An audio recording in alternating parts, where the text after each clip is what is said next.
chapters.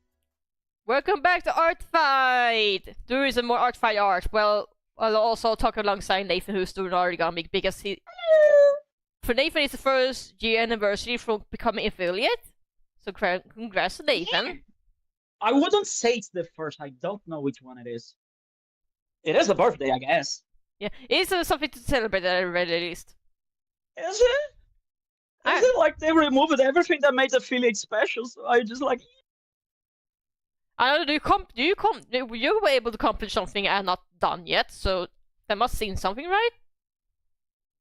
I don't know. Bro, you already have more what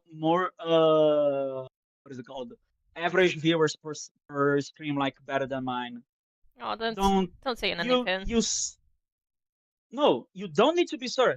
Hello, Warfizilla. Hello. You don't need to be sorry. It's not for you to be sorry. It's for you to understand that you have potential. You seriously undersell yourself very much. And your shorts are great. Your video edits are great. Your work ethic is also fantastic. Rudd? Rudd? Roll Reggie. Same thing, so we thought the exact same thing. Yep. Listen, roll Reggie. Yeah, I'm gonna do some art while Nathan does some origami. Oh, how are you doing? How are you doing? Oh, I'm doing fine, thank you. And then I'm gonna start some music. Oh, but you can always start the music. I already have music playing. I'm glad that you weren't listening because it is very white woman music. You said why I'm listening fucking heavy metal over here. I know, but like Lavi gets so fucked up about it that it just I say it like for no reason. Oh, chilling is great. Like a chill day is always better than like an aggravating day. But this is fun for me because I'm actually doing art for Puppy Action. God, the name is actually escaping me. But this is a person who I've been following back on DeviantArt days years ago. But nowadays, nowadays she has become one of the official artists behind the Sonic W comics. She actually works officially with Sega. Holy shit, ain't that great? Yeah. Oh, I hope you're having a good day at work, and we're not distracting you. Yeah. But I'm here, like making some paper. Will's making some art fight, and apparently Will has a friend that works at Nintendo or something like that. Sega. I would not call her friend. Just someone I follow. I was too shy to interact with the person. I know. It is just a joke. Don't worry about it. Yeah. The joke is like that good old archetype of saying like my dad works at Nintendo, you know. I understand the joke, but honestly, I kind of hate it because some people use that on the run to scam people. I hate it. Oh yeah. Oh fuck. That's why. Most often. Yeah, that's why I'm so skeptical every time people talk about rumors or leaks because I always assume it's fake 90% of the time because usually, from my experience, usually is. I usually stream around this time. Will usually stream. You usually stream earlier, no? No, I usually do, but for now, today I was like, I don't know what it is, but something. But I felt, no, I'm not feeling ready to stream. I want to do it a little later. Yeah, no. You told before it was because the fucking yeah, I was going to just land. Retail. Yeah. Retail. Yeah. I was revolting. I mean retail. Yeah. I was going to stream yesterday, but I got thunderstorms. I did not feel safe doing it because I don't know if I told you from last year, but last year I have experience with thunderstorm lightning strike that generally shook me. Aw. Thank you, man. I appreciate that very much. Oh, so my tongue is actually working. Okay, good to know. Yippee! I talk like that because I seriously didn't know if that fucking thing was working or not. Because recently, like about 5 days, where I accidentally deleted my whole setup, and I had to go like around it like again by one. Yeah, I think you mentioned that earlier to me. Yup. Yep. At least you managed to get like everything. I am slowly. At least it was an excuse to make sure everything was more organized. That's something, at least. Exactly. I tried to do it for that, but like well, it did work as intended. a little bit, contrived that is. No need to be sorry about that. It is just the way things go. You sometimes. Yeah, this is fun to me for my because this is the character drawing is a OC she has since back I was in middle school. So this is a very old OC she has. So this is fun nostalgia thing because I used to draw Sonic a lot when I was younger, but then God. yeah. It's been almost been over 10 years since I ever draw any Sonic character really. So this is nostalgia to me to draw a Sonic character even if it's OC. It wasn't easy, but like it is one of those things that, like, for better or worse, I never took much serious the organization of what I was doing. I was doing like, I gotta start doing, or I want to know, like, you don't need to do that. Support. Stretching back. Oh, Nathan, I think you got bits for that. Yeah, I did. That's why, like, I suffered. Oh God, what games do I play? I love playing Noita. It is the game that is like my comfort zone, even though it very often looks like a fever dream. I used to play Night Rain, Elden Ring quite a lot because I do love like fiddling with the mods, but they had gotten a bit stale, and then like they apparently what is the name? Reforged, Elden Ring Reforged just like updated, so I might be going back to Elden Ring in a little bit. I mean, like in some point or another. I also really need to play Disco Elysium, but I want to do that with a friend of mine that is very dramatic. Yeah, Lavi. I usually stream with other boys and girls like we're very much here. Another one is Lavinia. She's Dragon Lavi. She's a fantastic artist. Yeah, she's crazy. She already drawn like the 6 plus something art director. She's been on fucking roll. She's not just crazy. She's completely insane. She used it to animate. Well, it's not much that they are viewers, and more that they are my good friends. If I play with viewers, it's a little bit of a special. It's a little bit of a special situation.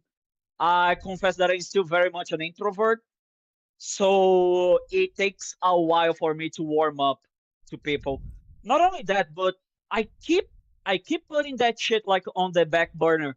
But I have to make my Discord that is like for streaming, because I had made a Discord. I made it to stream, but then I used it for everything else but streaming.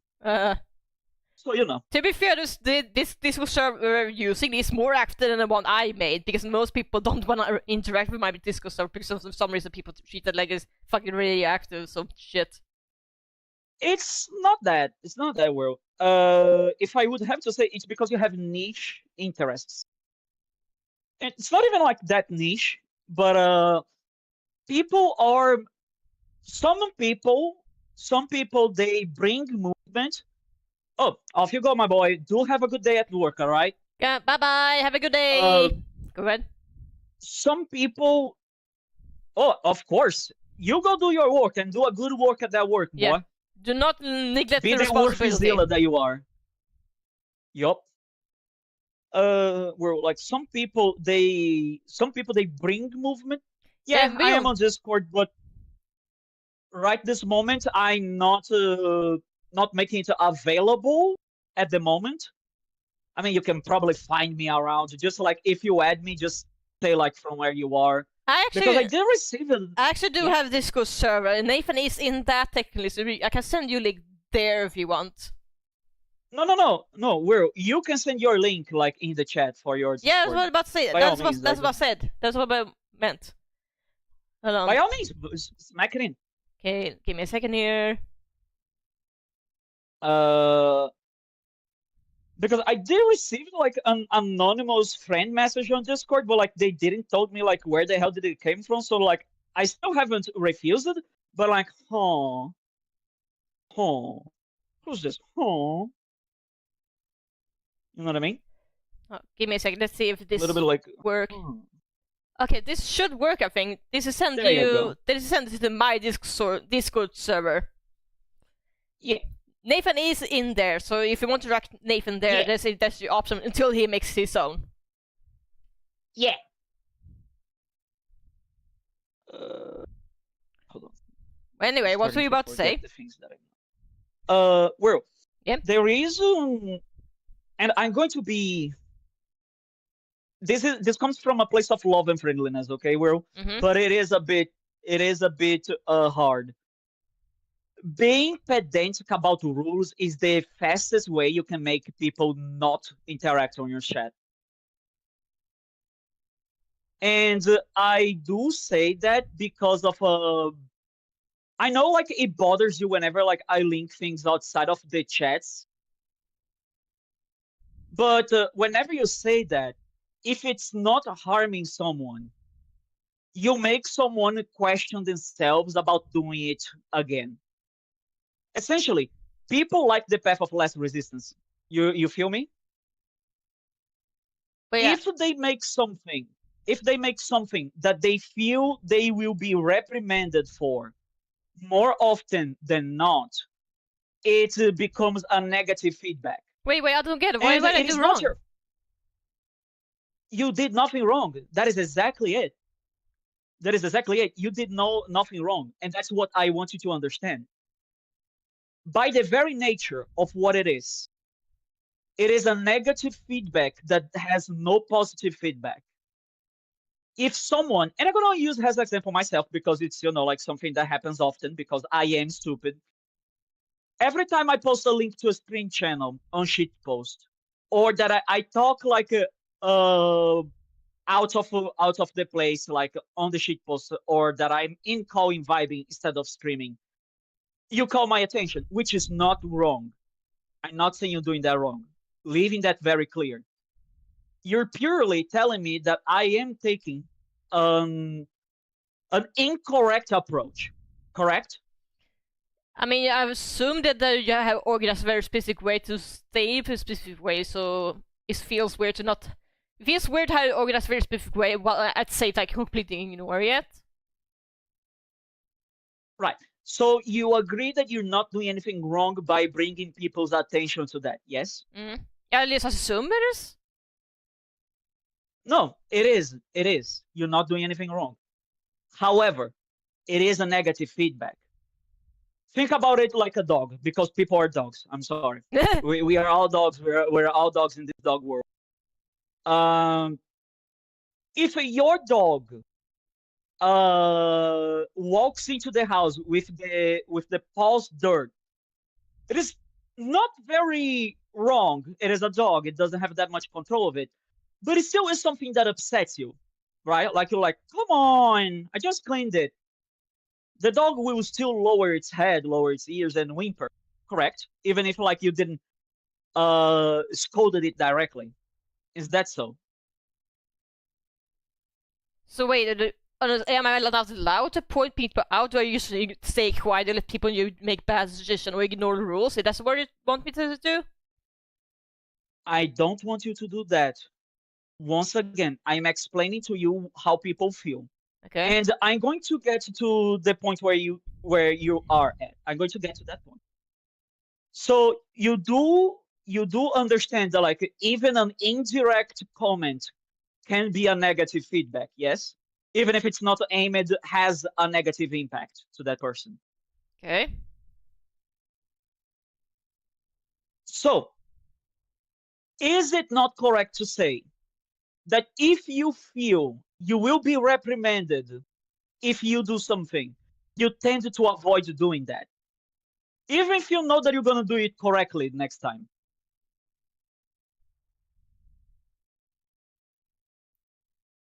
Wait, I'm lost. So what exactly? I don't understand of what. If you have an activity that you have been reprimanded for, even though it wasn't a punishment or it wasn't a cardinal sin, like again, as the example is, I talk in a different chat, and I specifically am using mild things like talking about my day on shitpost or shitposting on the daily chat. or linking my stream on shitpost and linking shitpost on the stream chat. You understand that part? Like that it is a small infraction. Yeah. Hold on, I'll go hydrate. Go on.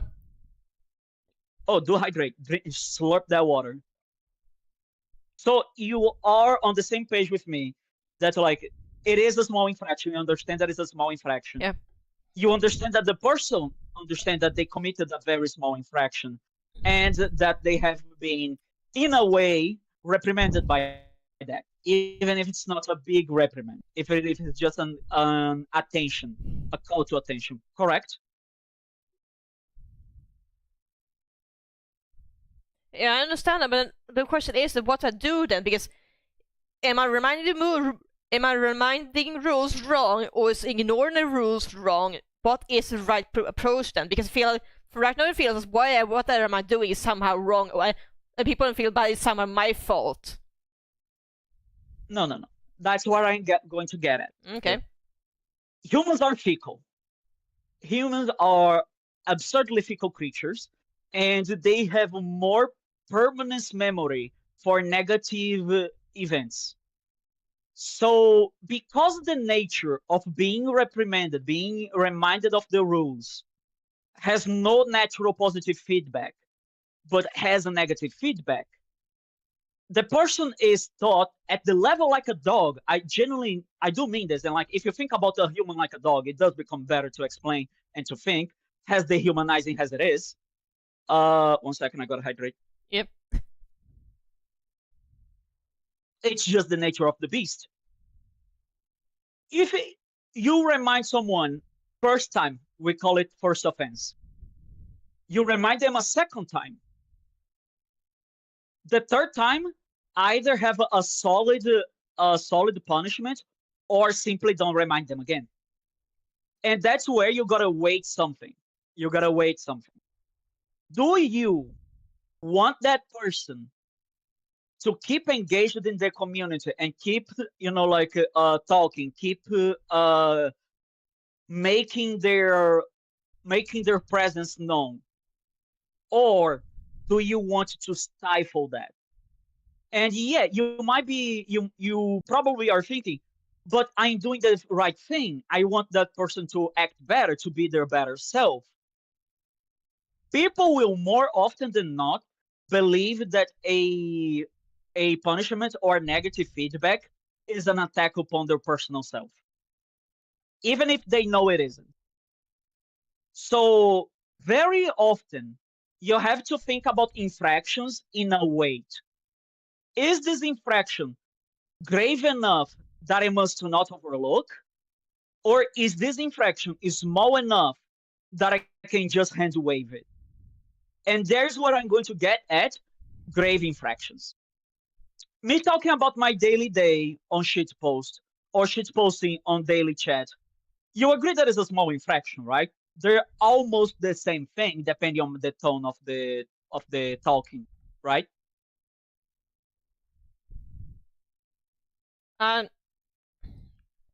sorry. I'm trying to figure out what you're trying to explain. It feel like,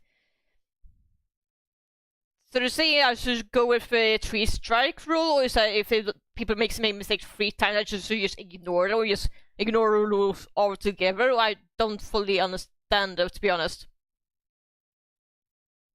All right, let me simplify to a very condensed state, but by the very nature, it is a bit complex. Okay, well, you know about subjectivity, right? Mm. The fact that some actions in different circumstances are either more impactful or less impactful. Yes? Yeah, some are less severe than others, assuming. Sorry, I need to ban someone because sorry, bots. I try to help Ceribot here. Don't worry about that. Don't worry about that. Ceribot's doing her fucking best. God bless her. Yeah, I try to help. So an example of subjectivity is, I, Nathan, see a slice of cake inside the fridge, and I have no idea whom it is, and I'm hungry, I eat the slice of cake, and I find out later that it was a slice of cake for the birthday of a friend. I committed an offense. I knew I didn't know who it was. I knew it wasn't mine. I still ate, and it happened to be, like an important thing for someone. Let's give that a level 5 offense. Now, I different scenario, completely different scenario. I, Nathan, walk upon the fridge. I see a slice of cake, and I remember this is my roommate's birthday cake.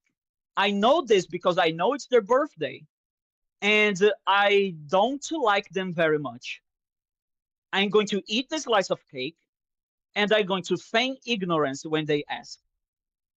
Which one of these acts, though the exact same, and by our accounts, the roommate thinks the exact same thing of me, except me when I lied.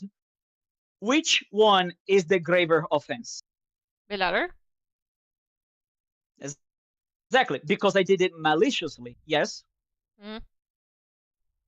This is a more black and white situation. But now let's go back to the situation we are at hand. Chats and small infractions. I link a funny video on shitpost. That is the intended action. So like that's the next zero. There is no gravity there. Next day, I link a shitpost on the daily chat, and that is a gravity. Let's put a bit high. Let's put that a gravity on 3 or 4, because you want people to share their day. So you want the daily chat to be, like a fast chat. You don't want to like clogged with pictures. So it's not like, hey, Nathan, I want the daily chat to, like keep being clean, keep being like just for images. So I'm going to ask you to put that on shitpost. And I'm going to say like, oh, all right, okay, because it makes sense to me. And that is object number 1. Explain to that person why you bring attention to them as if you're explaining to someone stupid. Explain to them why that is very important to you. Because if someone understands why that is important to you, they will respect your action more. And yes, it does come in the level of respecting your authority. Let's now go to scenario 2. I post a raunchy meme on shitpost. It is a shitpost. However, it is a shitpost much more oriented to 18 plus people. So this is a grave infraction. This is a level 8 because you have like a mixed chat, right? So you have children, etc. So that could be, like very serious. Now you go and you go like, Nathan, this is your second flaw, and this is a serious one. You are posting, like a not safe for work content onto a safe for work environment. So I'm at my 3rd strike after a non-serious warning and a serious warning. If my 3rd strike is by me posting a safe for work meme on the not safe for work meme chat, and I get banned because of that, do you understand that there is a dissonance on the punishment to behavior towards the person? Yeah. But you still acted upon your rules. You still acted upon the law, correct? I think so. At least I hope so.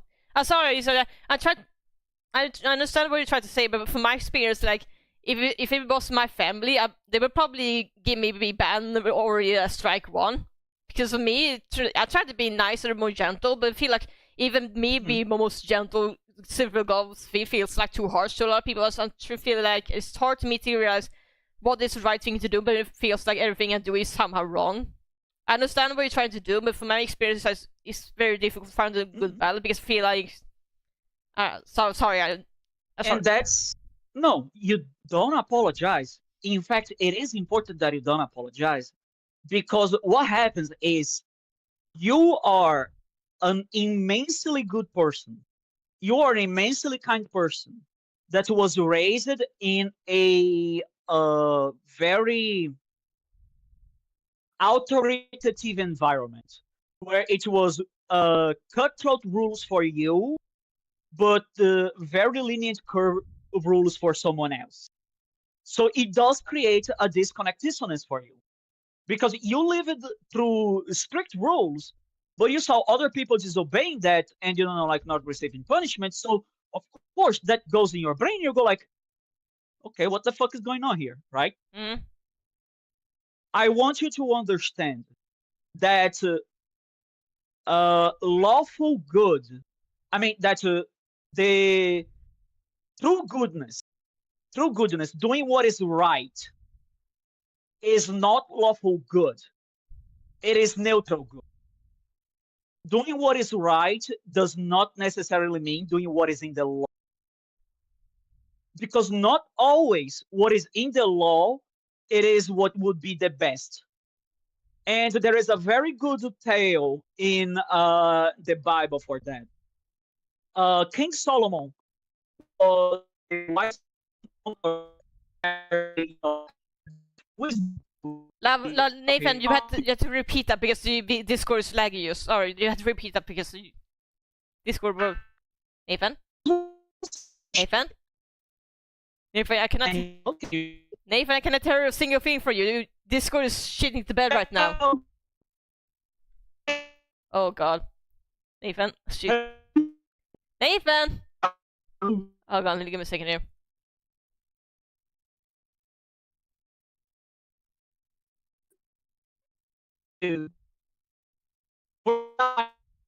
Nathan, I cannot still hear you. I cannot still. Nathan, I cannot hear you. The Discord. Oh god.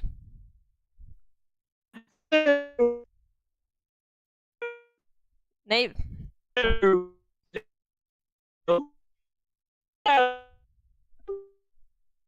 World, hello. Yeah, I now I can hear you. I think, but I don't know what it is. But Discord. Alright, let's go. No, sorry, Discord shit's the bad. You had to unfortunately had to repeat that because I didn't hear a single thing you said. Oh, don't worry about that. It was a bit funny though because I could hear you, but like it felt like I was screaming like from a glass, like. So, where did you stop at listening? Like, where did I crash it? Maybe something about. Shit. Sorry, it's so much information. I struggle to remember all of it. Did I say something about King Solomon? Maybe I don't remember. Did I say something about the difference between lawful good and neutral good? Yes, you said that. You said that. Okay, so there is some very good tales that explain the difference between lawful good and neutral good. And one of them is in the Bible. In one of the tales of King Solomon was a very wise king. He asked God, you know, like for the wisdom to be the king of his little place, also known as kingdoms. And one day, a woman came running with a child in her arms, saying that that was her baby, and that the other woman wanted to steal it from her. The woman that comes running, you know, behind her, completely disheveled, says that baby is hers, and that woman has stolen it from her. King Solomon had just finished a whole fuck-ass day of people asking stupid questions. So, you know, his patience was a little bit thin. He said, since you two demanded this child, I will bisect this kid in half and give each one of you half of this kid. The woman that came running with the kid said, fine by me. Fine by me, bring the knife, chop, chop. While the woman that came in later said, no, please don't do that. I'd rather she have the kid than any harm befall them. King Solomon very promptly put handcuffs on the first woman and gave the child to the other. because it had very clear, um, very clear motivation that the latter was the mother, since she would have rather not have the custody, but have the child have full health. Now, by all lawful means, because neither could prove their truth or falsehood, because the other one came in first with the child in their hands, you should have agreed, you should have believed on that one more, right? Yes. However, through, like, simple observation, so like by observing uh the lack of concern of the first woman towards like the health of the child, and the immense despair of the second woman towards the health of the child, you can like guesstimate that that one is the mother at the end of the day. Mm. Yes. Yeah. So King Solomon had to not abide by law to do what was truly good. Here in Brazil, we have a clause when people steal from like a grocery shop or something like that. If it is below a certain quantity and it is livelihood goods, so if it is water, because here you don't have potable water, like on the pipes, you buy bottled water. Oh, right. If it is, if it is non-perishable food, or like real food. I say real food because like chips, cookies, that shit ain't protected. That shit is like like superfluous. But if it's like grains, rice, flour, meat, that has the protection. Uh, if a person like steals that amount, it is below certain amount. A The owner of the shop would still like go to the I was about to call it law school, goes to the, it's not Judge Palace, uh Court.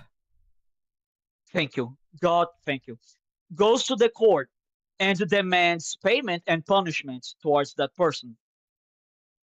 However, the judge observes that that person falls into this small asterisk called uh burglary for life, which essentially means that they stole to preserve their continued existence. It was a burglary that was committed solely to the purpose of that person being able to eat and live another day. It is considered a flaw of the state of not providing that person with sufficient recourse to never fall into such a state of despair. And so it's not that person that will pay the damages to the owner of that shop, it is the state that will pay the damages to that shop, and the state will also go and accompany that family or that person to make sure that they don't fall into that level of despair again. So you can see that even law systems have asterisks to situations where if the law happened by law, what would happen is not a good thing. It would be a lawful thing, but not a good one. To lesser extent, this is what happens every time you take a decision to either reprimand or ignore something. And when I say every time, I do mean every time. Even when you're a parent, if you are a parent and you see your child sneak a half of a chocolate bar to a friend of theirs that like was forbidden to eat chocolate for some stupid fucking reason. Let's put it like a very ludicrous one. Their mom doesn't believe in chocolate. Like quite literally like something stupid like that. Like their mother doesn't believe in chocolate, doesn't believe that like chocolate exists. Or maybe thinks that's like of the devil. If your son hides half of a chocolate bar to give to that child because they're friends, they did something wrong. Mm. They gave that kid something that they should not have had by their own family standards. However, that was an act of altruism. Your son put their own well-being and their own monetary gain. Understand that for kids, monetary gain will be, like anything that is immediate. So it's a candy, it's $5 which they can spend to buy candy, etc. All kinds of good shit like that. So would you reprimand your son for taking an altruist act? Or, I mean, would you not reprimand your son for taking an altruist act? Or would you reprimand your son for committing a wrongdoing upon that mother's rights? And both options are right. Both options are correct. And that's the fucked upery of it. Because in one scenario, you will raise your son to be an incredible lawful person, which means that they will always abide by the laws of society. They will always do what is correct. But will they do what is right? They might grow to become someone incredibly cold to others around them. As in, like if they pass by a homeless person, they might simply not even bat an eye to them. Because by the moral standing of society, that person is homeless because they certainly did something to end them there, even if it's something like by their own fault, like like abusing drugs or etc. The second scenario is you might end up with someone that not always follows the rules.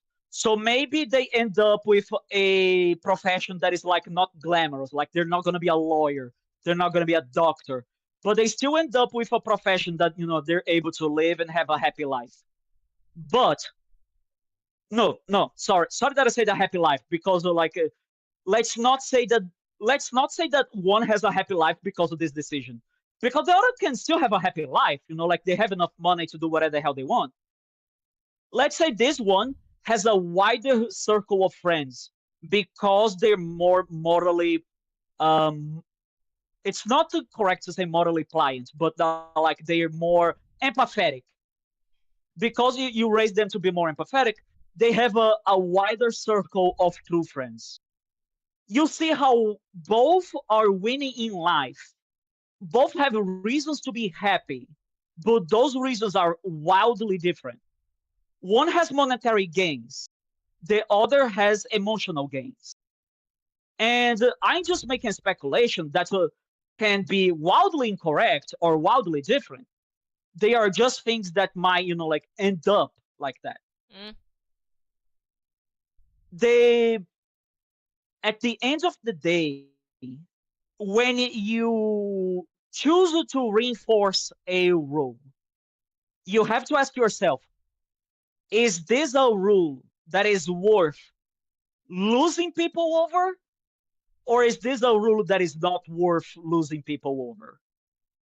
And that boils it down a lot better, because it boils a lot of very personal things into it. Is the person that is committing this infraction someone that you cares enough to turn away from that? And yes, I know that means, preferential treatment.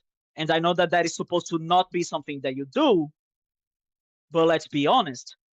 Sometimes there are people that you would rather have with you till the end of the days than someone that you would have like by law by your side, but like the moment it is a bad day, they would like scamper. Or is it a rule that no matter who it is that committed this flaw, this cannot be ignored? And that comes a lot of things. Like when I was mini mods MP, oh god, horrible to fucking remember that. But when I was a mini mods EP, I was very good friends with like someone that to this day I cherish a lot, but they chose to stand by the side of someone that was immensely wrong. Let's just put it that way. They Mhm. wanted me to make a lot of exceptions for them. And truth be told, because of the way that that the ZP was at that point, I was ruling it pretty loosey goosey. I was like, if you make a compelling enough argument, yeah, fuck it, let's go, let's ball. But this person was already like pushing way far than like would be expected.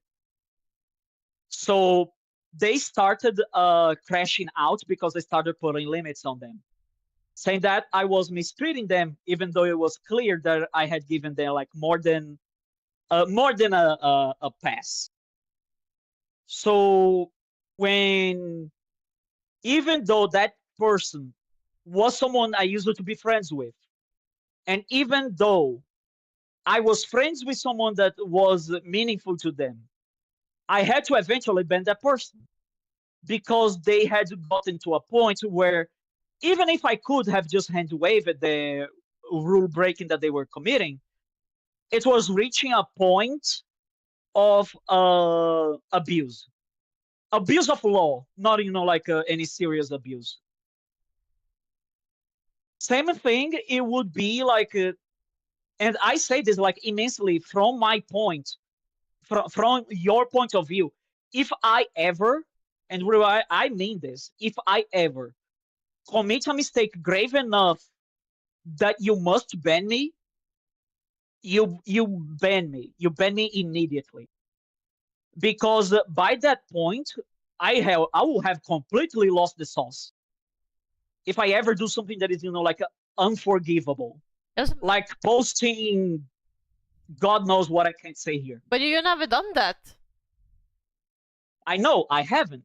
But if one day in the future I do that because a fucking lizard man, like brainwashed me, or will a horrible truth of the world is that people can always be worse. People can get better, but people can also always get worse. I hope it never happens. But if one day I become a worse person, I want you to know that I give you full freedom to punt me into the sun. All right? All right. And all of this is just to tell you that you're not acting wrong by calling someone's attention to a rule. Yes, And it's not that the rule is specific 3 times. It is because people themselves, subconsciously, first time they are reprimanded, they go like, no, yeah, I admit this was, a slip up of mine.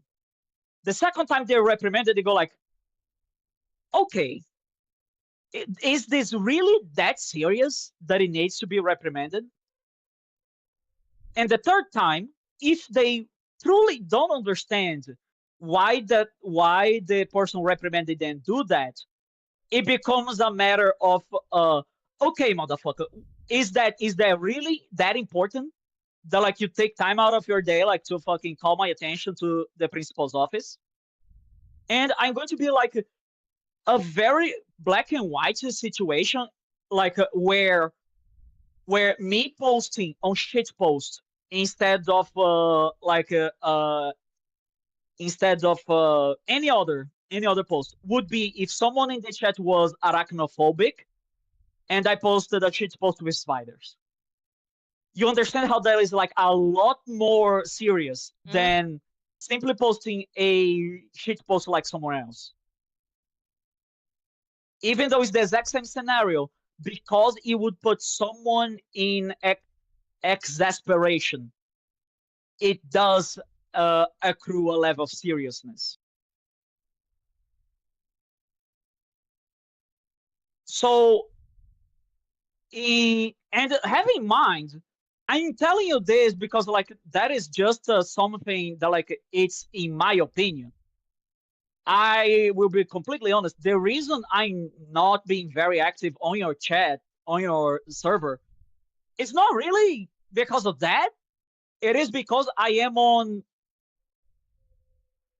God fucking knows how many servers am I on, and I get analysis paralysis. Okay. So basically, the more options I have, the more paralyzed I feel about following them. Because and for the checking longest them. time I thought that it was because I did something wrong, that I had too many channels or pinged too many Oh times. God, no. Hydrate, you bastard! Will, Hydrate! you can always ask. You can always ask me if I ever do anything, if you ever doubt anything. You can always 100% ask me. I Good. will be more than happy to explain or to say something. And that's good to know, because I have people who get mad at me if I ask you too many questions because they feel being harassed or something. My older sister especially. My older sister has a very bad temper issues. I cannot engage with her most of the time if I feel I have to walk around eggshell, because she will unleash rage on me even at the smallest thing. Even when I'm doing exactly what she told me to do. Mm-hmm. In that case, and this might feel a bit tiring. God knows I know that because I do it, actually. Always explain to that person that you are asking from a legitimate point of curiosity and you truly don't understand what you're doing wrong. Because when all right, a lot of people, God damn it, I hate when my phone does that. My phone has like a automatic like you have updates, you have settings that you can update. Do you want to update? I'm like, no, I don't. Why do you keep asking me that? And it immediately like takes off from the fucking the fucking anyway, while I'm like doing this. So a lot of people nowadays, they are taught from a young age that asking a lot is petulance, even though it is not. And this comes from the simple act of a parent being tired of trying to explain themselves or not wanting to admit to their own child that they don't have all the answers in the world. What do I mean by that? People's displeasure with the constant questioning comes from when they ask their parents when they are a kid by like, why is the sky blue? Because I said so. But why? Go to your bedroom for, like back talking to me. You understand that like makes no fucking sense, right? You make an innocent question. But that ends up creating a negative reinforcement that asking questions is petulance. Asking questions is a attack upon someone's attack upon someone's authority. So especially people that believe themselves like above you in some hierarchy, they will like take offense to that. Sometimes even people that like they are not above you in your hierarchy will take offense to that in general. But because of that, it is just like a societal thing that thinks that like if someone is questioning, they think it's an immediate attack upon themselves. And that's why whenever you're gonna ask someone something, you have to kind of treat it like you're gonna take a pie out of a hot oven. It is the simplest fucking thing in the world, but you gotta do it with big gloves and a lot of care. And I'm telling you this because I always feel like I have to explain my point of view like through 7 different lenses before someone's taking me seriously. While also, I will always ask someone like I'm stupid if I feel that they are feeling that I attacked. You know what I mean? Yeah, I understand. So honestly, the thing that like people seem like to treat you with animosity because you ask too much, very often are just because that person has this little like what do I call it? Behavioral tick inside of them. I call it behavioral tick because very often those people don't even understand that that's like what's making them mad. People nowadays just don't like when others question them. They don't like to look up if an information they know is right or wrong. Anyway, it's why fake news are rampant. That's why AI is rampant. So yeah, no, that's quite literally it. That's why, like, if you think you gotta ask someone something. Oh, and another thing, and this one is very important. My mother taught me when I was a wee baby boy, and it has never left my head. Never call someone's attention in front of the public. The public is any amount of people that is above you and them. If you gotta call someone's attention, call them in private. Because when you call someone's attention in public being quite literally any amount of people above zero, that person will have an instant bonus animosity to what you have done, because it will feel like a public ritual of harassment. I say public ritual of harassment, but that's like a very long phrase to say. It feels like you're shaming them in front of other people. You know what I mean? Yeah.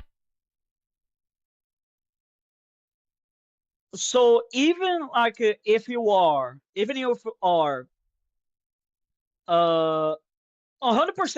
under the correct laws, if the infraction was grave enough, you should, not a must, you should still call upon that person's attention in private, unless they committed the cardinal fucky wucky of beefing with someone else. Because the moment you beef with someone else, that fight now is a 2v2, and now you have a lot more headache than if you had only one person. That is a whole nother like conversation where, god fucking damn, it is a headache.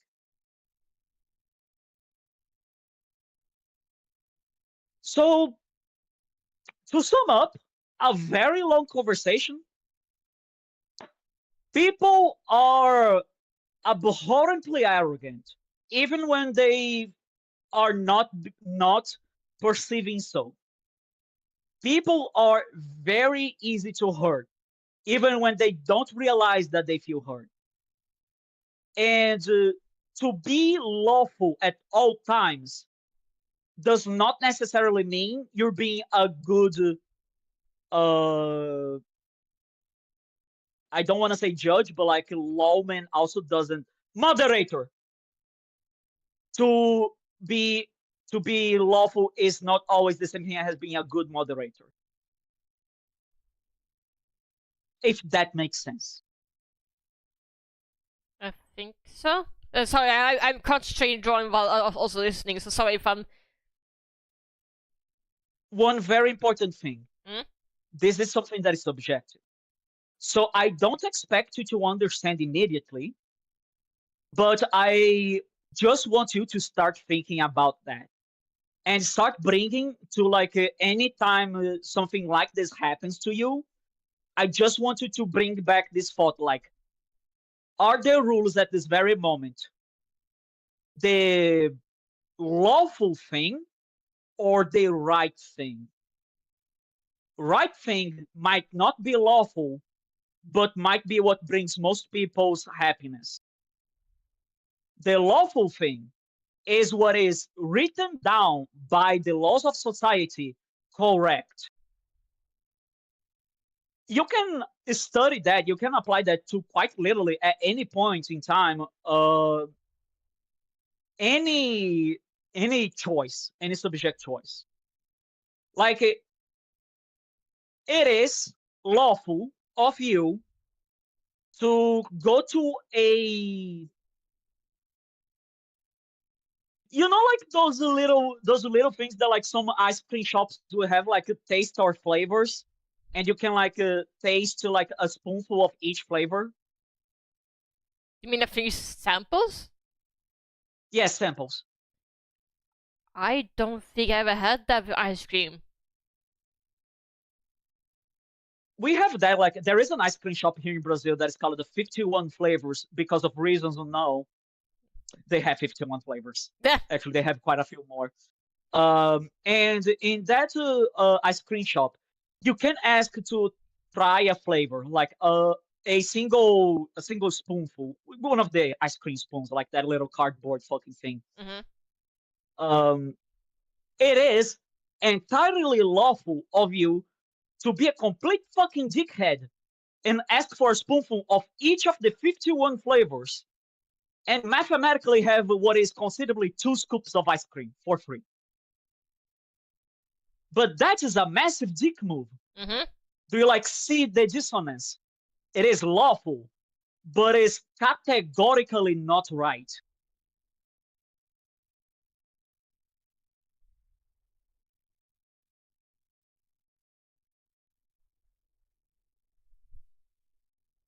I have someone that admitted with a smile that they do that.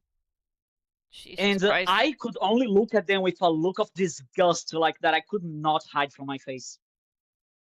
Like, what the fuck? What the fuck?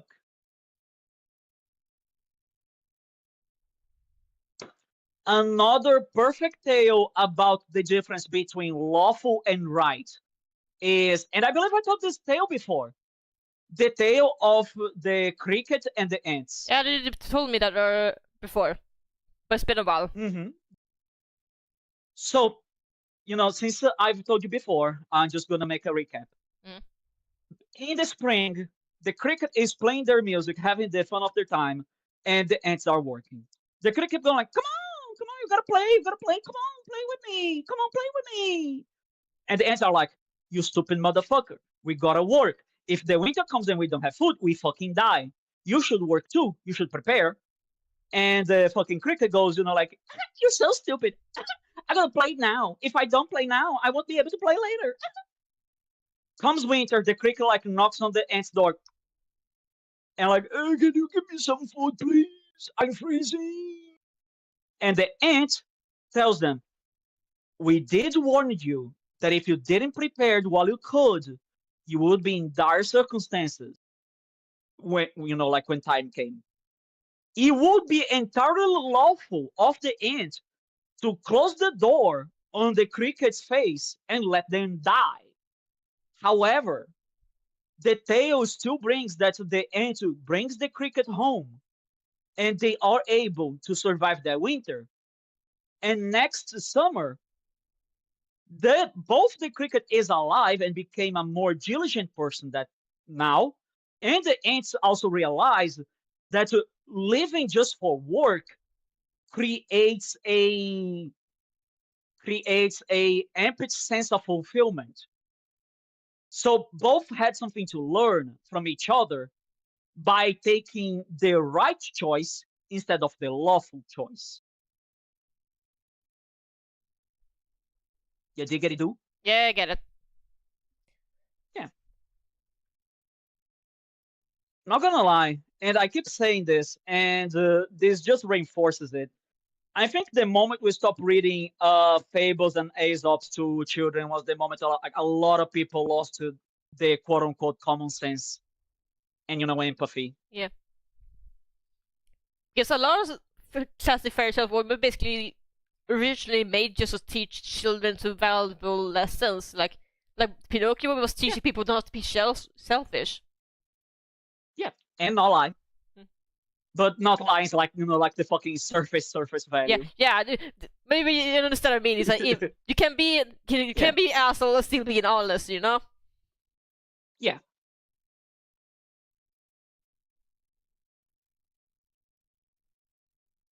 I have no idea what the fuck the Goldilocks teach you, because all it teaches is that like 3 bears are the most pushover people ever.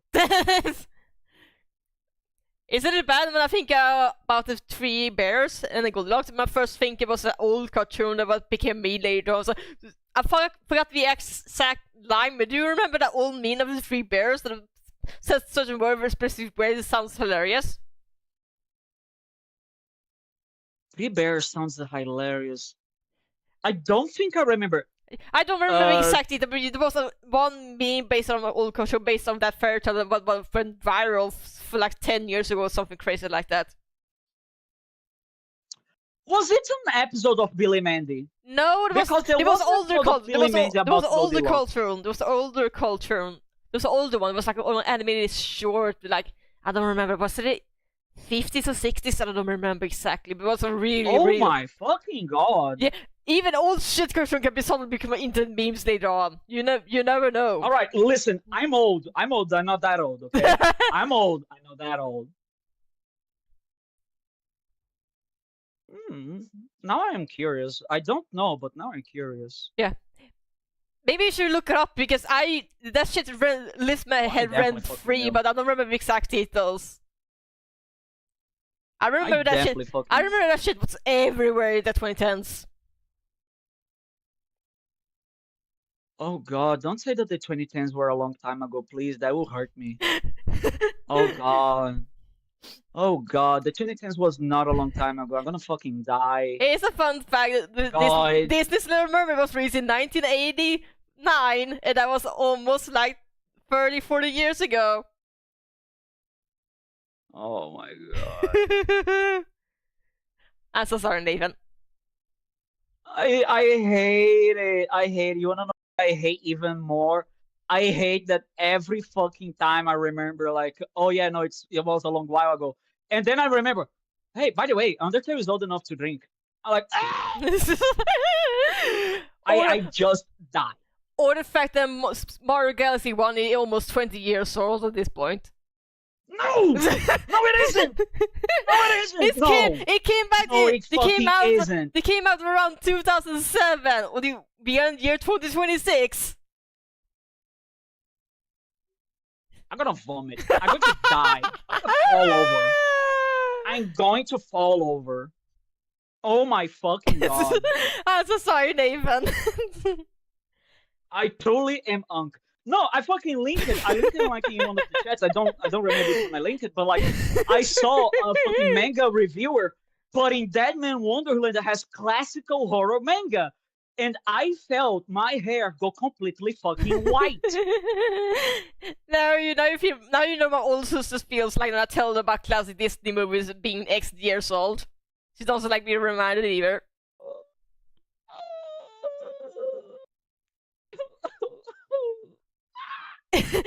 If you wanted another one, I was born the exact same year in the exact same month as the original Disney Lion King was released in America.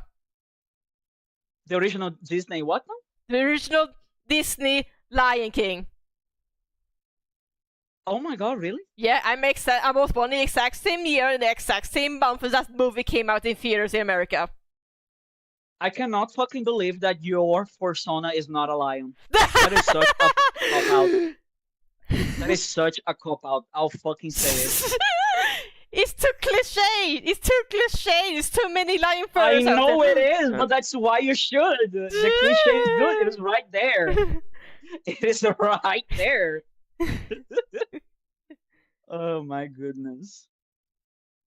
God, time is scary. Stop running, please, time. But yeah. Also understand that I thoroughly enjoy having these conversations with you. Yeah. You will never bother me like whenever you ask me about these things. Yeah, but if I ever do bother you, please let me know generally. I will, but you have never done that.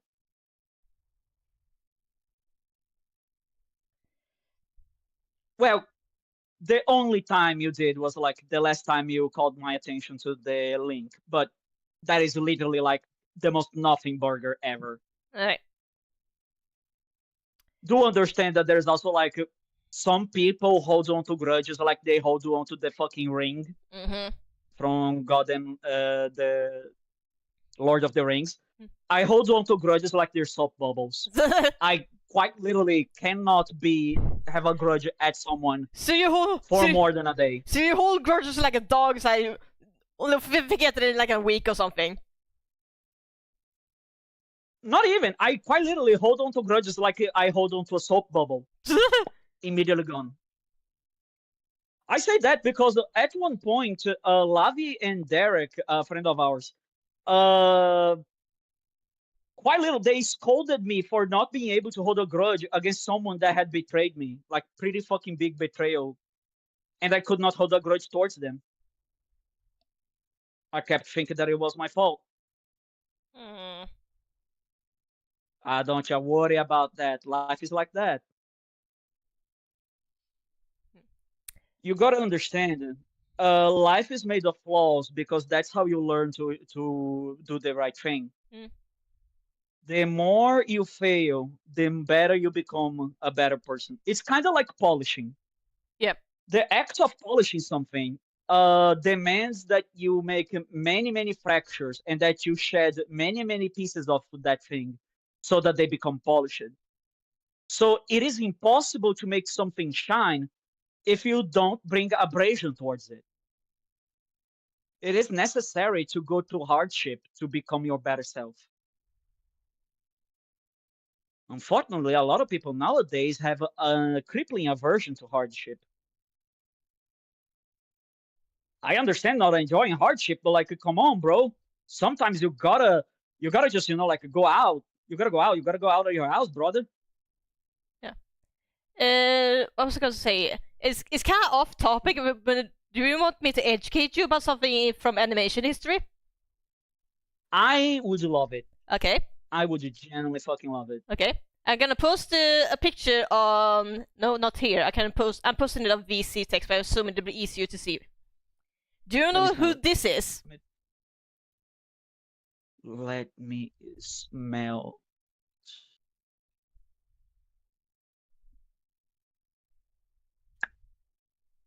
I'm gonna be completely honest. They look like they are dead. And by the characters around, they look like they were one of the very first of the Disney movies. Not too far off. That is Anastasia, right? That is Anastasia right there. Yes, that's the Anastasia. And that is King Arthur. No, that's not King Arthur, but not too far off. Oh, okay. Do you know? Okay, who's Ankh? His name is Don Bluth. He became an artist after he saw Snow White and the Seven Dwarfs in theaters back when he was a child. He was born in the 1930s. He's still alive today, by the way. I mean, I hope so. Because like in 1930s, you would 70, and now you would be 90. Yeah, that's like that's commendable, but like still, like EP. Yeah, but I want to mention it because he at some point actually went able to work at Disney. His first movie was Sleeping Beauty. And he worked on there multiple years after that. His last movie he worked on was called Fox and Hound.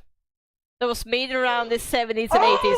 Oh no! That movie makes me cry. Yeah, that movie makes me cry. Yeah, that was his last animation work at Disney, and he quit after that. Fuck. And the reason I would quit too. I would quit too after making the Fox and the Hound. But not for the reason you think. He reason was because he admired Walt Disney, the person behind this animation studio. But sometime after Walt himself passed away, he felt that the Walt Disney Animation Studio itself felt that they fell downhill slowly after the passing. Oh yeah, I knew that was gonna be the around his birthday, he decided to quit the studio and have many of his friends and allies who made our way follow alongside with him.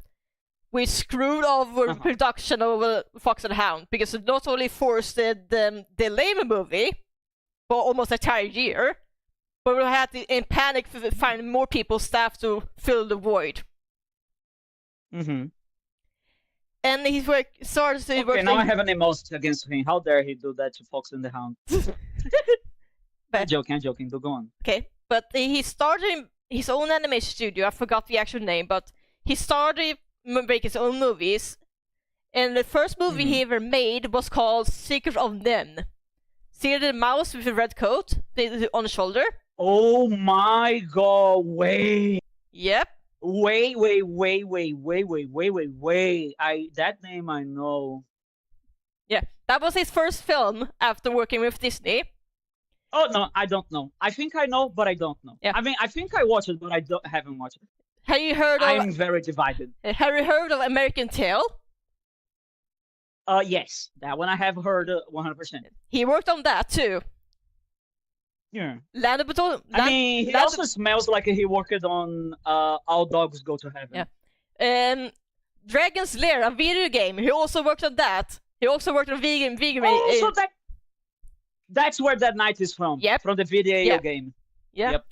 And he also worked on Land Before Time, which actually managed to beat Disney both critically and at the box office back in the day.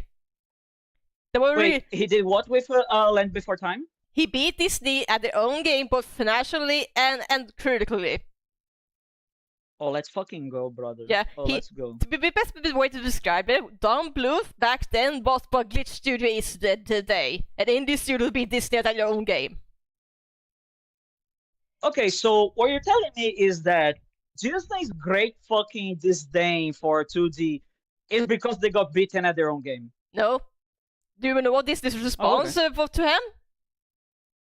No idea.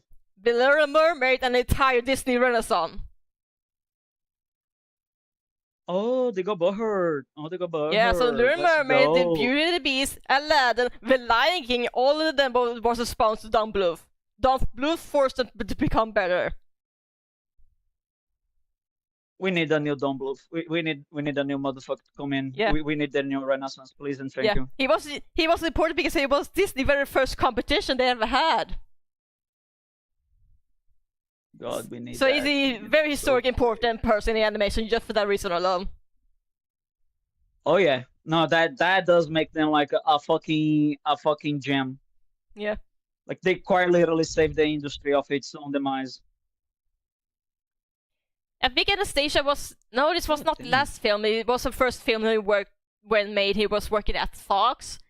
Then we made one movie after that. I forgot the actual name of it, but it fortunately bombed so hard that they stopped making movies after that. And he basically got replaced by Blue Sky after that. No.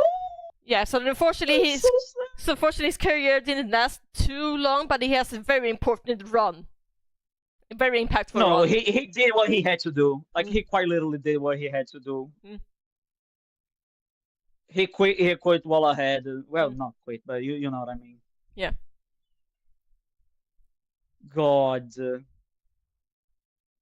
fucking damn it. What a gem. What a guy. Oh God fucking damn it, man. Yeah, he basically had the mindset of Kill can handle everything as long as they get a happy ending. That's why all of these movies tend to be a lot more intense than what Disney made at the time.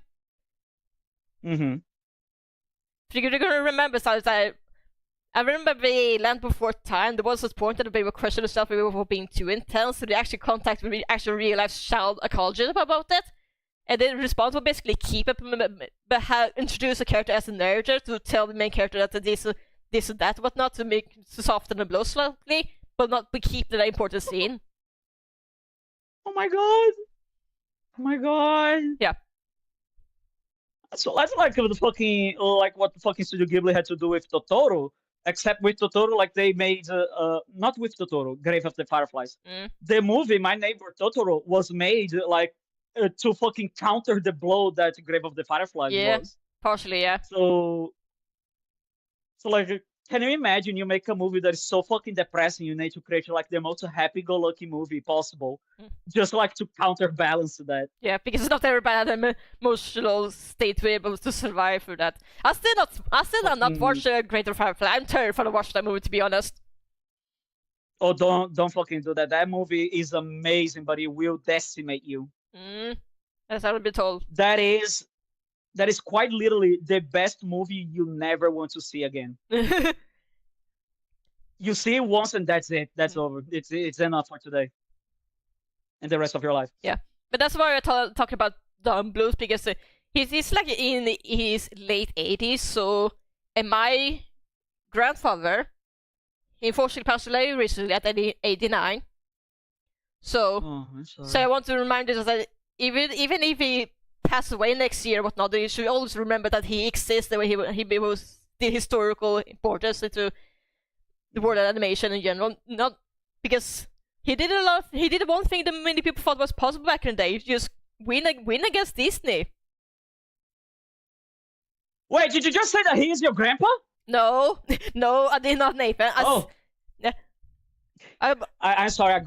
My brain just like fucking fucking got like jump started. Sorry if I talked too fast. I might stumble over words. Sorry about that. Oh no, it was literally like my brain just like went through like a fucking disconnect. Yeah. Just the wires got crossed and like my fucking brain short circuit. Yeah. Yeah, but basically what I say, if Don Bluth passes away, don't be sad over it. You be happy that he was born and he was able to make such huge impact throughout his life. Yeah, I agree. God, the day that reminds me a lot of the day Iwata passed away and Robin Williams. They were, of course, great moments of sadness, but they also were moments of celebration. There was even like a very beautiful art tribute that someone made to Robin Williams, which is the scene in Aladdin where Aladdin frees Genie, right? Like the shackles falling, and it is just the shackles open and the phrase "You're free now, Genie," because he was free of the depression, and somehow someone is still wanted to make that about oh God, I don't even remember. It was like about something fucking stupid, like about romanticizing suicide or shit like that. And like, please go jump off a cliff. People are mourning right here, and you're fucking doing this, making this be political. Please go take a long walk out of a short pier. Like, I cannot fucking believe this shit. Yeah, but talk about Don Bluth because I feel like people sometimes forget about him because I feel his impact is understated. Because before it is, I didn't even know who he was. Yeah. Because try to imagine what the world would be if Don Bluth didn't do what the action he did. There'd be no DreamWorks, there'd be no Pixar, there's no Illumination, nothing. Not even English anime, not even English studio, not even Spindle Horse or like that. He took the big step. What if, like, if that hadn't happened, the anime conglomerate would have like come to the Western world a lot sooner? What the fuck? Hard to say, really, because I don't know if it have had Cyberpunk. Sorry. Because I don't know how early you introduced to Japanese media in Brazil. I assume very early because of a big connection, but not before. In Europe, we actually were introduced the anime boom like in the 70s instead of the 90s, like the US. Because a lot of animes at the time was almost purposely designed to appeal to the European audience. Like Moomin was the first one that comes to mind in my end. I can't believe the Europeans had stolen anime from us again. Not again, like in the first time. Understandable. Yeah. Right. God, I lost track. I lost train of thought. I was gonna say something and I forget. God damn it. Take your time. Just like take a deep breath and keep doing whatever you were doing. You're because I don't remember because I think around the 80s, the only way to Americans to learn about Japanese media at the time was through even through animation festivals. People was limited to only to be the professional in the industry or sale at the 70s, you know. I don't know how they see Brazil, if it was anything different or similar. Oh God, oh fuck. Let's just say that Goldie Roger knows jack shit. He ain't Brazilian. Let's just put it that way. Let's just put it that fucking way. Jesus Christ.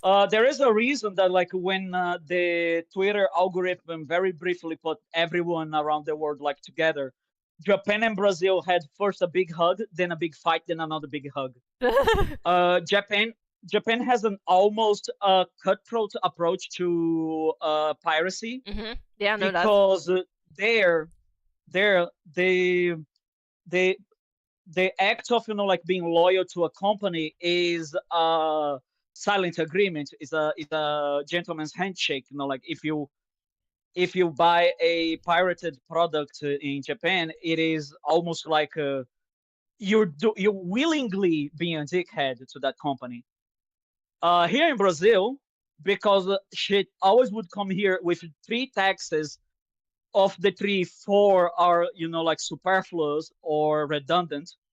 Yes, 4 of the 3. That does not make sense, which is in character, unfortunately.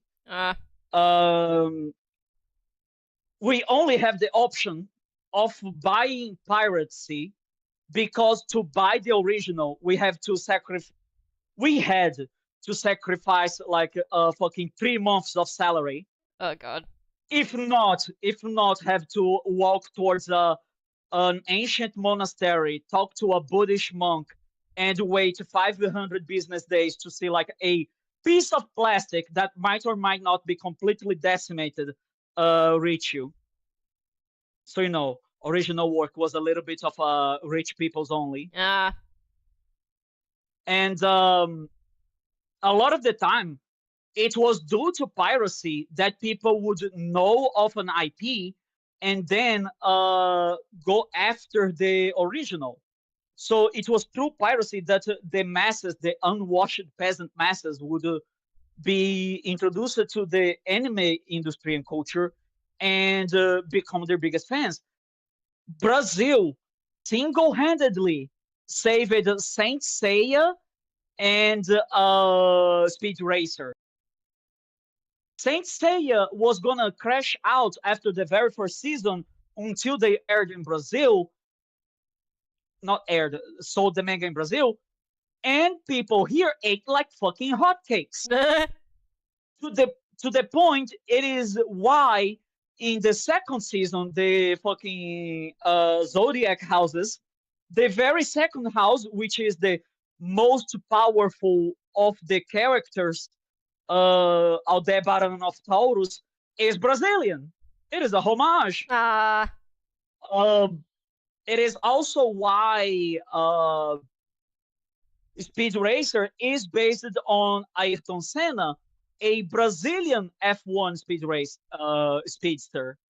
Not I don't even know if Japan had a speedster back in those days. I had no idea. Actually, Ayrton Senna was a figure through and through because the past after him, Brazil has not had a fucking speed racer that has been a fucking tenth or a centesimal of him. There are still orphanages and children daycares that are funded single-handedly by the Ayrton Senna Foundation. Like to this very fucking day. Actually, and sorry, go ahead. No, you go ahead. Actually, remember the YouTube channel Moon Channel that I've shared videos before? The YouTube channel what? Moon Channel. Remember the YouTube channel Moon Channel, who has shared videos to you? I don't think I don't think. What? Do you not remember videos I shared you before from that channel? It's the thing is, I might remember the video, but I might not remember the channel. Okay. I don't pay attention to the channel like when I watch a video. Do you remember videos talk about the law about not in the game industry? Yes. The copyright laws and like how we were talking about like why Nintendo was being so adamant and etc. Mm-hmm. He actually made a video not too long ago that was talking about specifically how piracy is viewed in US versus Japan and why it is reflected so differently. I highly recommend looking at that up because it shows exactly why the both sides acted the way they are because they both not wrong. Also, they both proud of this culture. I don't know about you, but I was in the trenches when like the discussion was happening between Brazilians and Japanese piracy. I wasn't fucking fighting with anyone, but I was like eating popcorn at the sidelines. And it was very interesting to see like the fervent dedication of the Japanese fans. And oh yeah, at that day, Brazilians and Russians became brothers in pirate arms. Because the moment the Japanese said like, "How would you feel if we pirated your culture?" The Russians literally said like, I'll give you all the literary works of Dostoevsky right now. I have the torrent." And they're like, "What? What do you mean?" Yeah, no. The more people know, the better.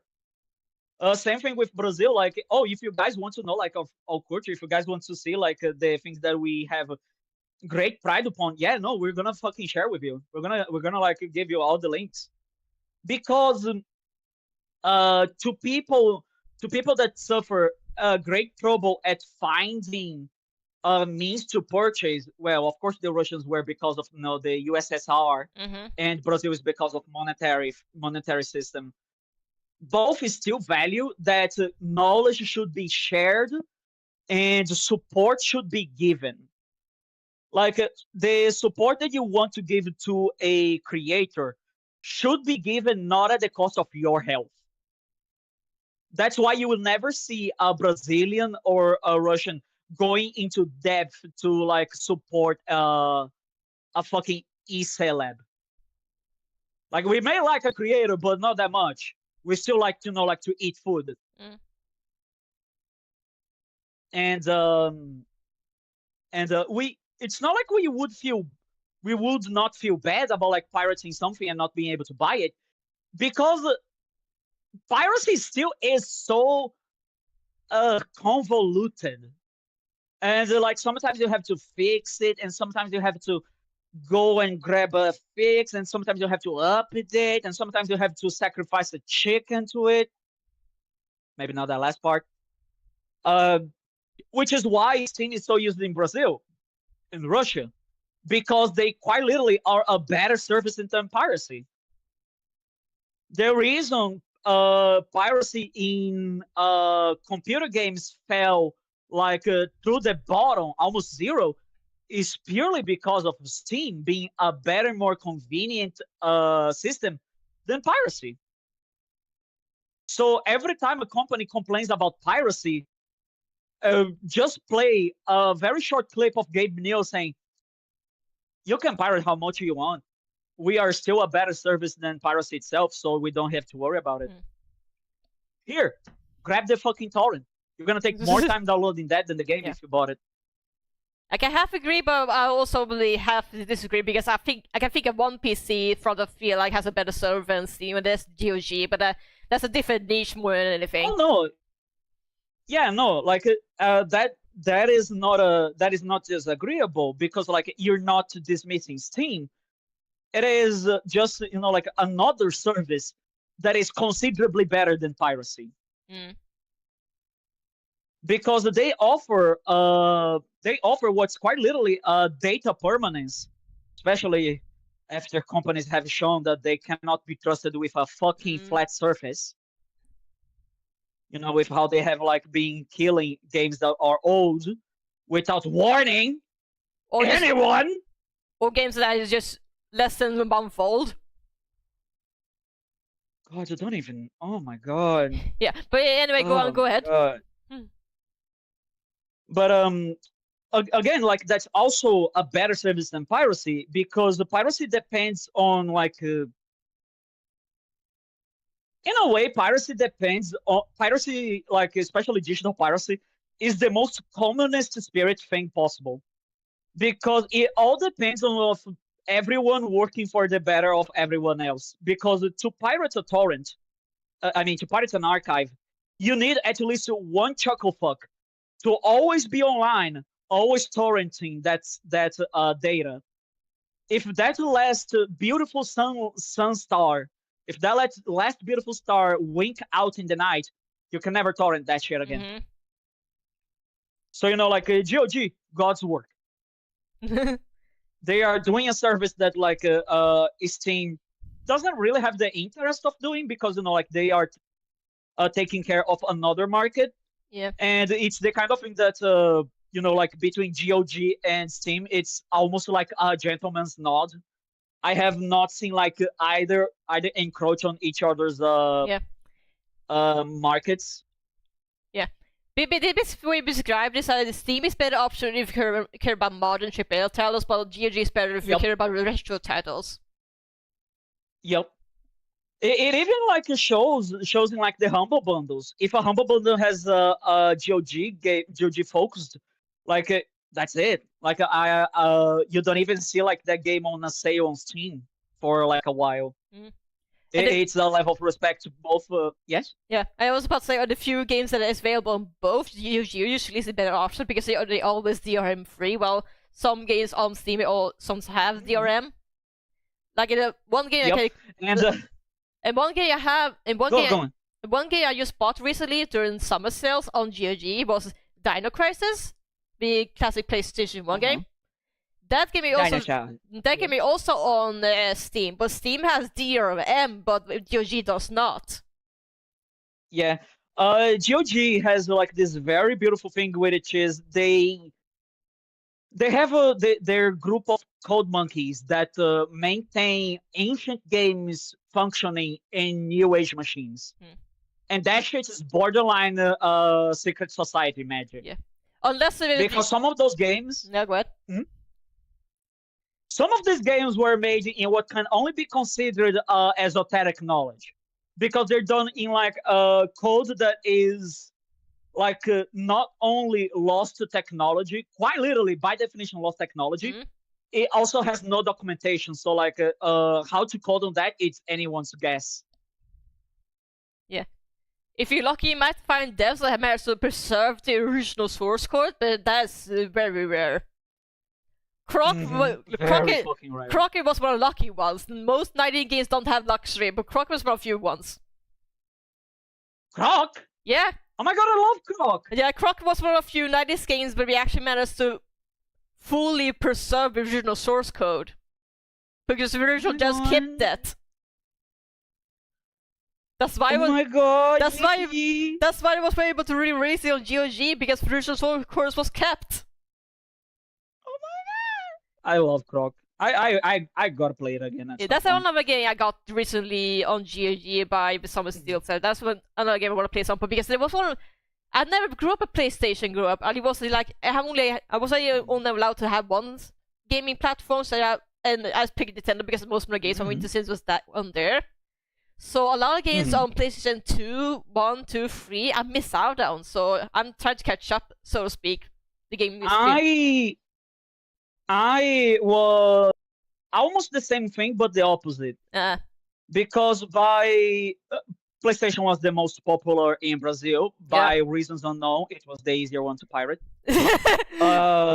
And when I was a wee kid, because my sister also was getting to her 18th birthday. It was her 18th birthday, or it was like another important date, whatever. But not like anything after 18.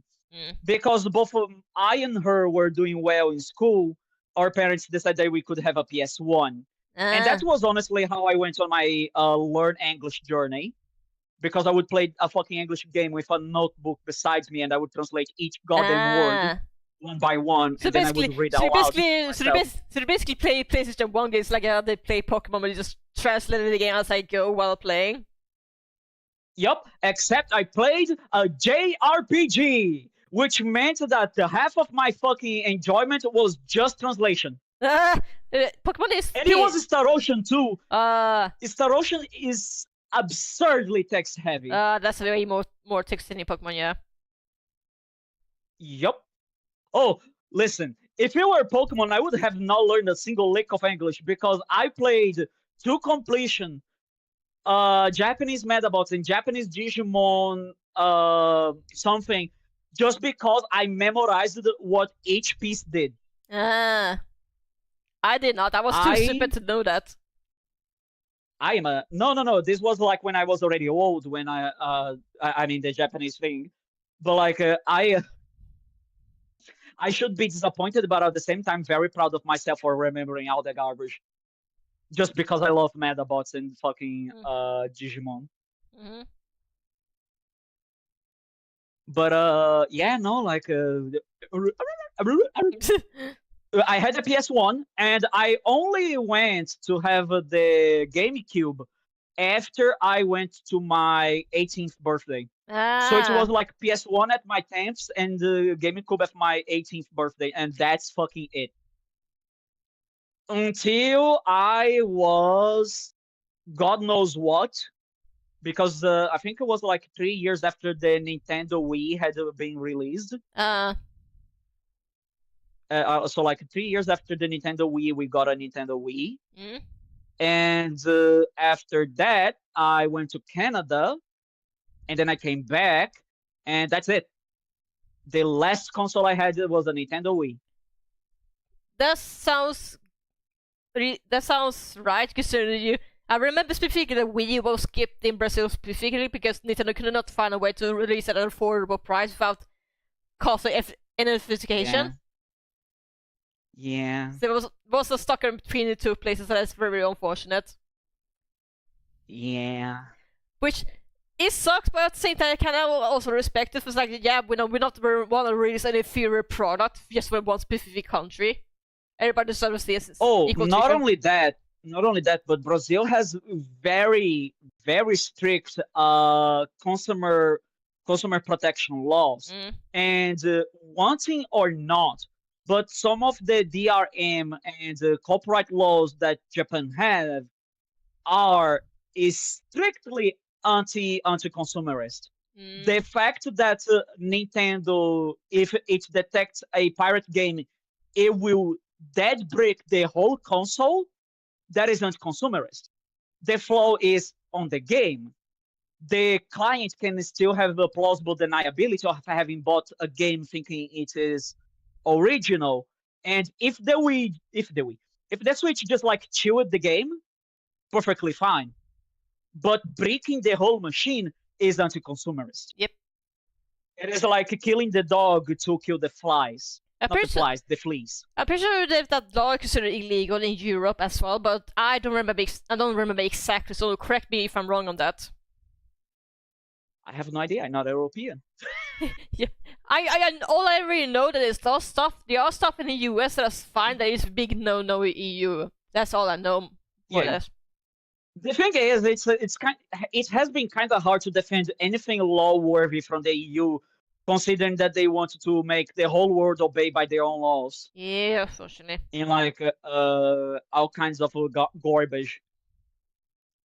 They want YouTube to be always sanctioned by the government. Like, it doesn't matter which country it is. Yeah, that's stupid. You have to give priority to government-funded not channels. Which, would be a fucking dream come true to the People's Republic of China and Russia. Not very much to other, freedom-speaking countries. Which also doesn't make any sense. Like, yeah, sure, make it that a rule for yourself. Why does that have to affect the whole world? Yeah. It also reminds me, like, Brazil is an equal opportunist, not in a bad sense, but in the sense that, like, it does not see allies. It only sees, like, if you make shit hard for me, I'll make shit hard for you. So, because Elon Musk was, doing some fucking shenanigans, I don't remember exactly what it was, but stupid nonsense for either way. Stupid nonsense. So a day that ends with Y. With Twitch. I don't remember. Not Twitch. Twitter. I think it was there earlier this year actually. And we briefly got like a Twitter ban in Brazil. Because they were a few years ago, I think. I remember specifically because it was a huge influx of Brazilian users on Blue Sky when it happened. Oh, okay. Yeah, and the birth of the meme. Someone you know may be gay. Someone you know may be trans.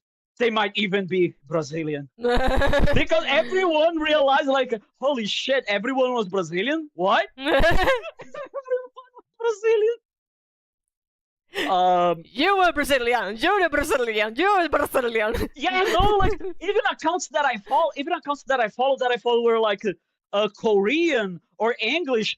I suddenly see like, okay, everyone, now is I am sorry to inform you that I'm actually Brazilian, and we're gonna have a lockdown on Twitter.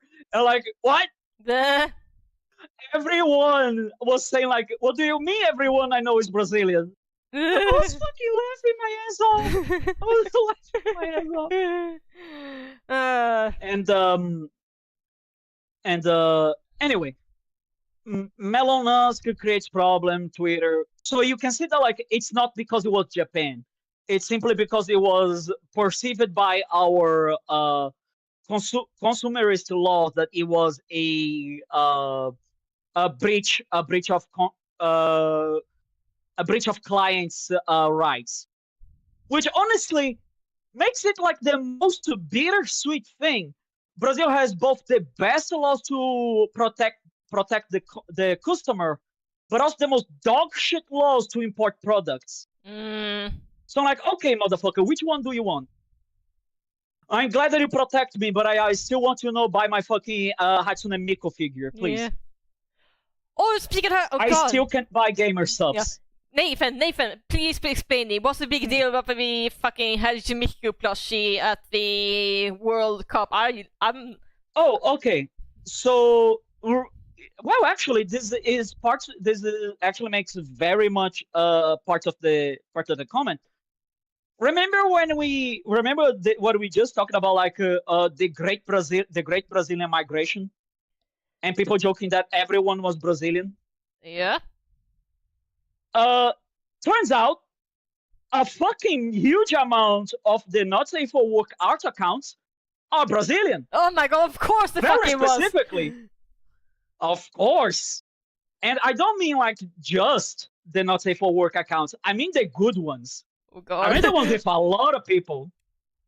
And it turns out that those accounts were a lot of Hatsune Miku art. So, has a not a protest, but like a show of support to Brazil. All the other artists, not just the not safe for work artists, drew Hatsune Miku as a Brazilian, following all the Brazilian stereotypes. That's where it's from. Okay. Yeah. So they drew Hatsune Miku as a Brazilian, following all the stereotypes of a Brazilian. That's why she looks like one-to-one one of the characters from Street Fighter, because that one was created from the stereotypes of Brazilian. I'm pretty sure you made a statement that how one of the characters in Street Fighter had to be quote-unquote be more modest / censored to compare to how women dress up in real life. Fuck that. Fuck that. Fucking feminist people in America try to make her be more modest, and everyone in Brazil said, "Shut the fuck up, gringo," because she actually already is modester. She actually already is more modest than she is supposed to. And this is the motherfucker. Let me post the picture. Alright, let me take a big whiff.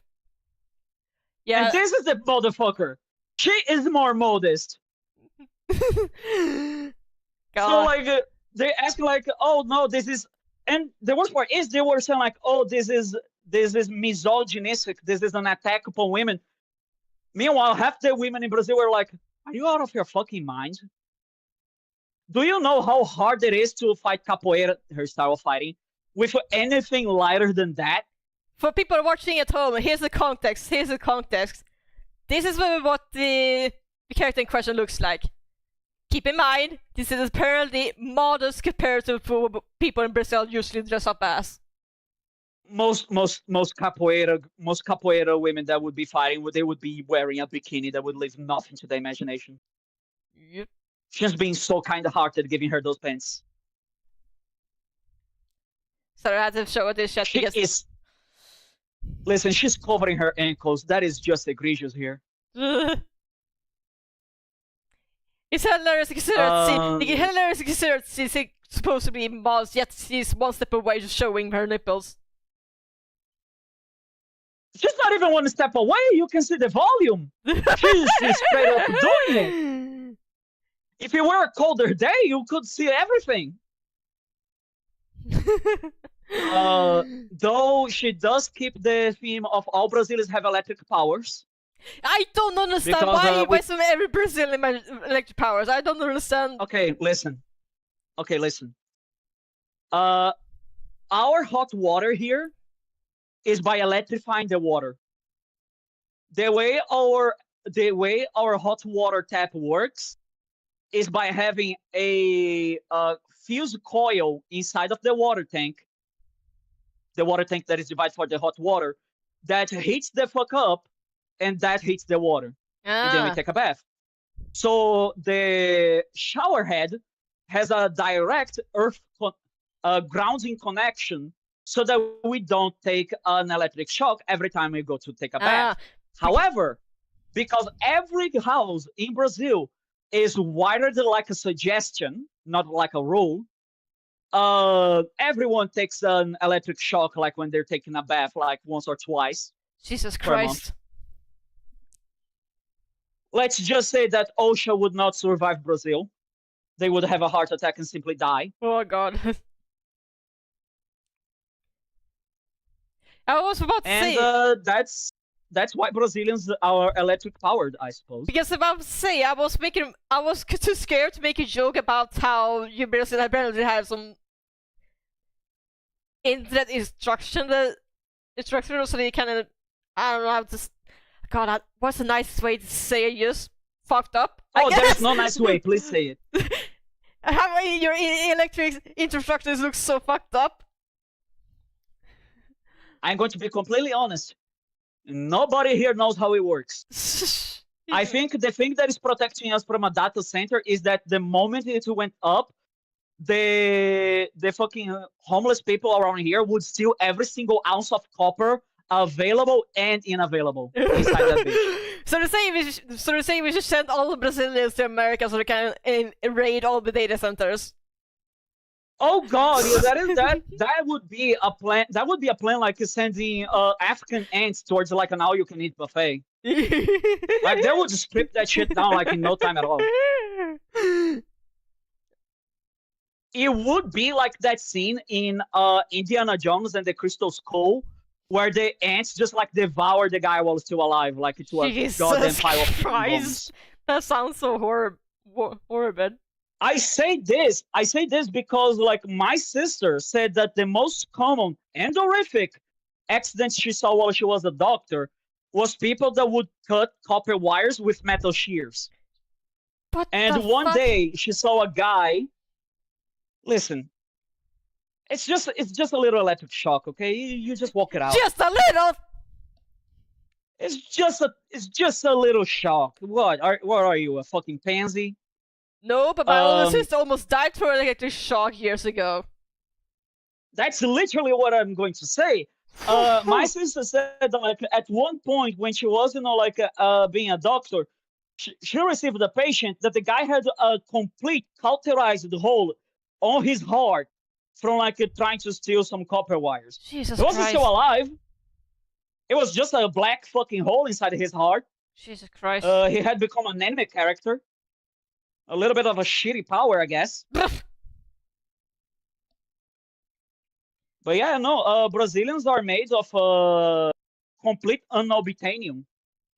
Christ, that's... They're built different, built stupid. That's even worse than the one my old sister experienced. She basically got electric shock at her palm of her hand, so she had to basically be hospital had to cut her skin from her close to her V part and put it on a palm. So he basically lost like 50% of her skin in one hand. Let me tell you something, Will. There is a reason that the most cutting-edge technology in healing skins from burns was created in Brazil. Jesus. Let's just say that the electrical burns are quite something common here, Jesus Christ. and fire burns, and normal burns, and scraping, and just accidents in general. Because people here do not have something called common sense. Jesus. Bad ideas are just called ideas here.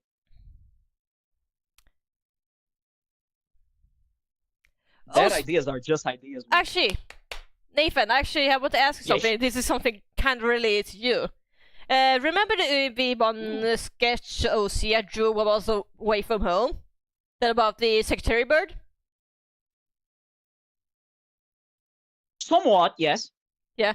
I drew her but only one arm specifically because I was reminded that it was a very specific because one thing, secretary bird is hunting snake, that eat almost exclusively snake.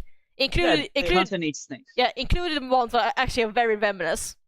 So the idea was, the character was, what if a secretary bird lost a fight against a snake or lost a wing? And I was reminded once. I mean, yeah. I was reminded one specific snake that's not in Africa, but it is in Brazil. I forgot the actual name of the snake. That has a very specific poison. Anaconda? Not anaconda, but venomous snake in Brazil. No, it's a poisonous one. Okay. Yeah, and I don't remember the exact name of the snake, so I need your help here. But I remember it was one specific venomous snake in Brazil that has a very unique venom that basically rottens the flesh and bone of your body, to the point that the only way to fight back is just cut a limb. That is not a snake, that is the spider. It's the brown recluse. Oh, it's spider? I thought it was a snake that did that. Huh, okay. I don't know, for some reason... Hold, let me see if there is a snake, but the one that I know is the spider. I really remember it was somewhere... Brazil, cobra... I don't know if it was Brazil or somewhere else in South America, but you already know it was somewhere in South America. I don't know if it's Brazil specifically. I have to ask if I want to make sure... It is the jararaca. It is the jararaca snake. Bothrops. So it is a snake, okay. Mm-hmm. Yeah, it has a hematoxin and proteolytic property, so it causes it causes necrosis. Yeah. Basically, okay, so oh my god, it had been a while since I even heard of jararaca. Yeah, I don't remember where exactly I heard the name from, but I might have accidentally read from that while doing some rabbit hole searching through the web. I committed a grave mistake by googling the name in the pictures. I committed a very grave mistake. Did you see the aftermath of the poison? Jesus Christ! I damn right. I saw the whole scene. I saw the whole fucking timeline. I had not seen it myself. I already heard horror stories. I heard it's real bad. To be completely fair, Okay, I'm a little bit of a freak. I do enjoy like seeing fucking horrible things because I'm like, ooh, that looks like a good reference for me next time I draw something fucked up. Why does sound like something I say to myself in my own head quietly? Listen, okay. Sometimes you gotta suffer for your art, okay. You gotta like look the devil in the eyes and say like, wow, you have such beautiful eyes. Kind of reminds me how some artists who try to struggle with drawing human, specifically on the opposite gender, sometimes have to force themselves to read porn magazines just to figure out how to fucking draw an amenity. I'm going to laugh my ass off, but that is literally Lavi. Yeah. And is why I every time she talks about it, I go pee pee poo poo. It's not just Lavi. I think fuck how to pronounce the name, Toriyama. I think he admitted yeah, I'm pretty sure even he admitted that he forced himself to buy porn magazine just to be able to draw women because he could not do it without it. He literally cannot draw women without reading porn magazine. Oh my god, I'm going to cry. I'm going to cry my fucking ass off. So for all the artists out there who feel shameful about watching porn, keep in mind some artists are forced to do that just to draw better. It's not a shame. Sometimes it is an option. Oh my god, I'm going to laugh my ass off. Buffy cannot know. Buffy cannot know that she can live without shame. I'll never tell her that. I mean, to be fair, Nathan, I'm so sorry. Do go on. Yes? I'm pretty sure even in, I don't remember exactly, I'm pretty sure that in middle school, I sometimes will look at the books at the local school about body anatomy. I don't know if it's a culture thing, but in Sweden, we do not censor the naughty bits in those books in school. Oh no, they don't censor it here either. No. It's because it is the difference between the erotic nude and the artistic nude. Yeah. It was more artistic kind because it was meant for education. Yeah. I actually used one of those as a shell to try get better at drawing men because I did not know how to fucking do it about self-taught. Yeah, no, I see no shame in that. I see no shame, no problem. Of course there are like the fucking dickheads that are like naked woman. But most of the people that I've known are completely normal. We would learn biology and it would be like, this is the female reproductive system. It will fall on the test. I'm pretty sure even animation school like colors actually all have classes where people actually are forced to draw naked people because it is a part of learning anatomy. I had a still life drawing when I went to Canada because I was in an art college. So I did have to draw people naked. I even had to draw I think they were female to male trans. Not entirely sure. But like I had to draw on that. I had to draw the black guy. I had to draw grandma. All kinds of things. The only one that I could not keep myself serious to draw was a grandpa. Oh. Because the moment I saw what was gonna happen, me and my friend that was by my side, we look at each other and say like, that is a bit too much. Let's leave. Because listen, everything was perfectly fine. But the black guy was immensely funny. At the same time, it was like a canon event to me because I had not realized I was like looking to the side talking, and when I looked forward, he was a spread eagle, cheeks out, completely down for me. I could see his 3 legs. Oh god! I could see his 3 legs, and I had to draw it. And that not being the worst, just me like trying to not laugh because like at that point I was laughing out of nervousness.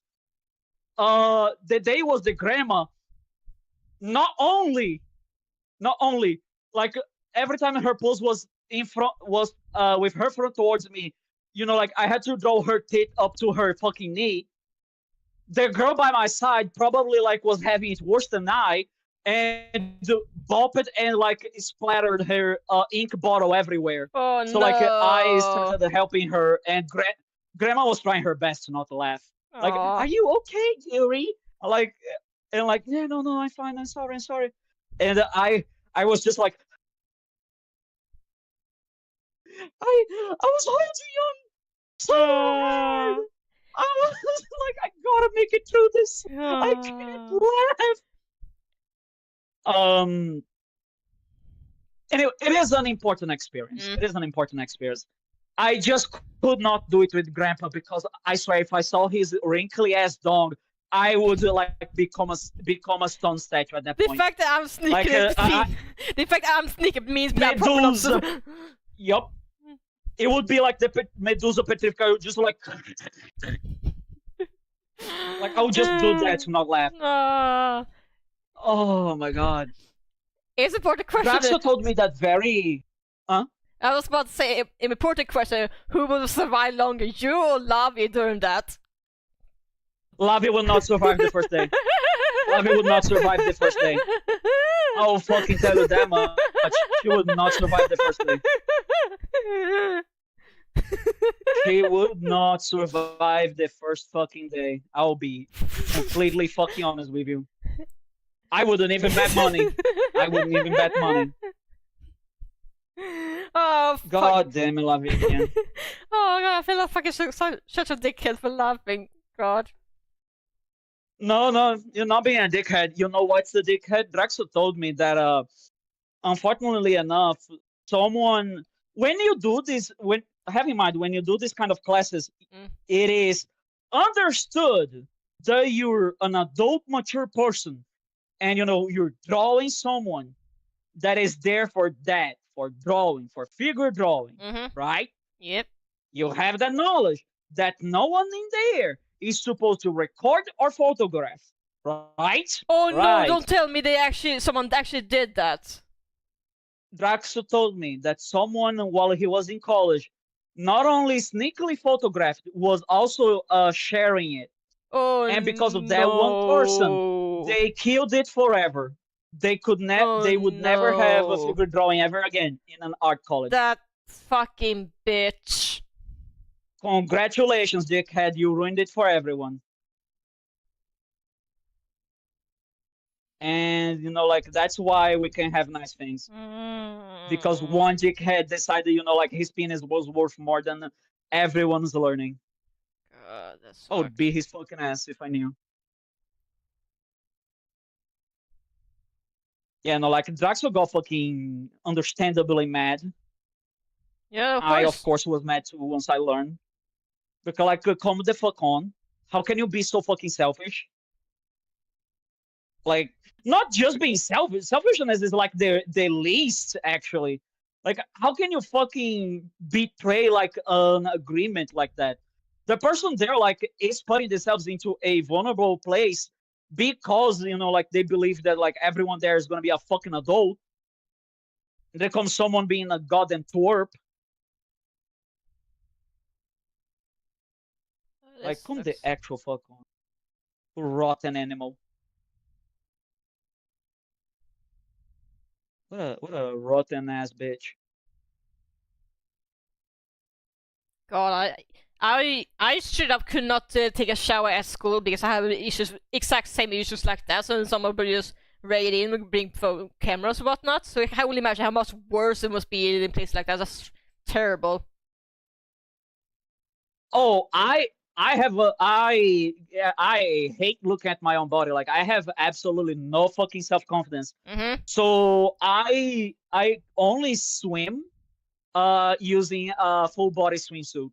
That's the only way I will go to the beach. The only way I will go swim on a pool is using a full body swimsuit. Honestly, I quite prefer it.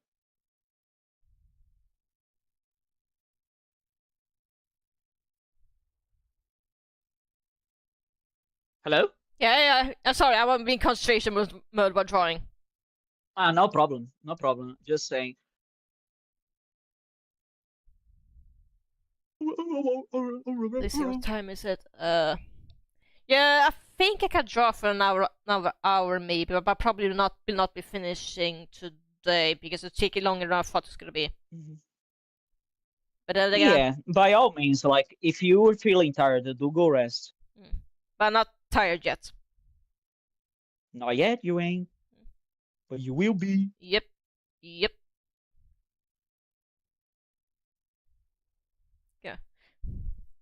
I should draw at my own pace, but I cannot. It's hard for me to not feel guilty for being so slow. I see Lovin drawing 6 drawings at a time. Even though I know it's bad. I should draw at my own pace. But no.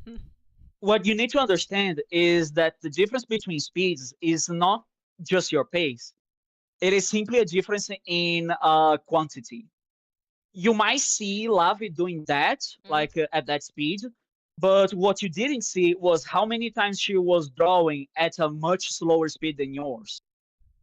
So you gotta understand that the speed, you will get to that speed. You just have to draw more. But that's the thing. You have to draw to get there. Yep. I know she has more experience than me, even though she's younger than me. Excuse you? I know that she has just more experience than me in drawing, even though she's younger than me. Not by much, mind. What do you mean Lav is younger than you? Yeah. What do you mean Lav is younger than you? Lavi and I am born the same year, but I am born in June. She's born in August. The only few months apart. Were you okay? So you uh, I was born in '93. Does that mean that I'm younger than you? No, that means you're older than me. Okay. Wait, no, that's not okay. I'm still Unk. Yeah. But yeah, Lavi is youngest. I'm in the middle. You're the oldest, unfortunately. I cannot escape the cycles of Unk Sarah.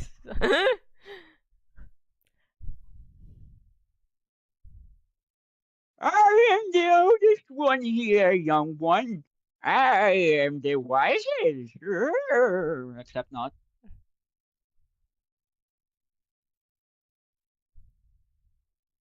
Oh yeah, I enjoy making funky old man impressions far too much. No wonder I'm old in spirit. At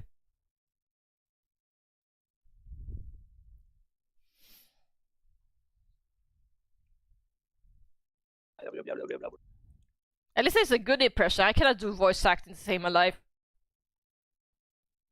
I mean, voice acting is a skill like any other. If you were to train, you would like improve it. Yeah. I do want to get better at that because I do enjoy voice acting. I just gotta win against my own embarrassment and be more proactive at actually editing and recording my own shit. Because it is still a big flaw of mine to always keep shit on there, like, oh, I want to do this, I will do this, but never actually doing it. Mm. I gotta get better at that specific part. Yeah, Part focus on one thing four. and finish it. Yeah, I'm dog water at Yeah. that.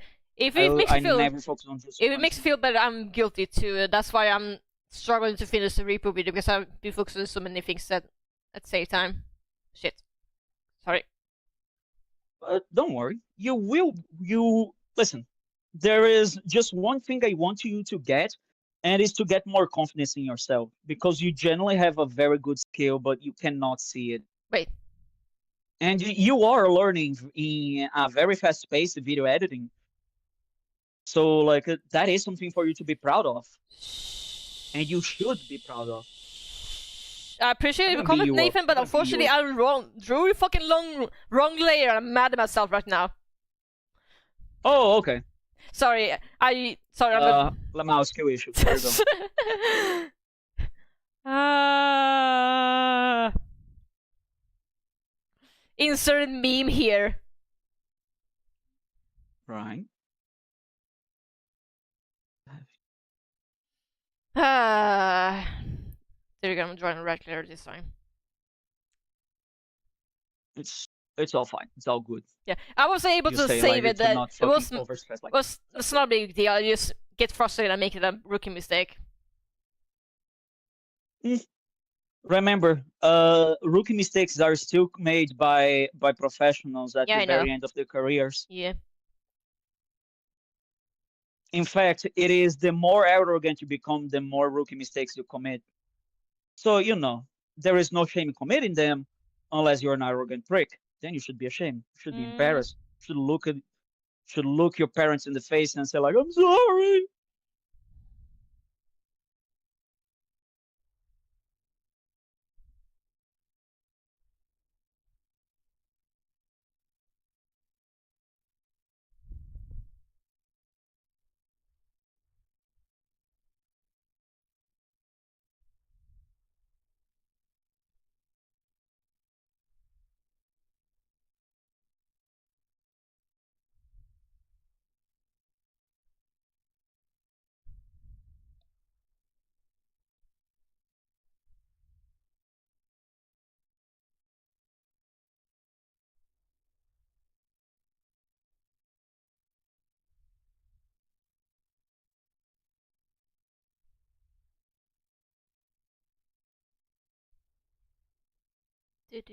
How's it going with your origami, by the way? I forgot to ask that.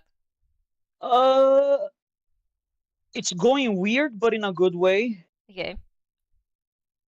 That's still good, I think. Be- it's going weird because I'm having to do like at a much slower but like well thought out pace because I'm trying to make them into I'm trying to make little rule books with the pictures. I'm likely I'm not going to use the pictures, but I'm going to save them to be a reference when I go draw the fucking little things.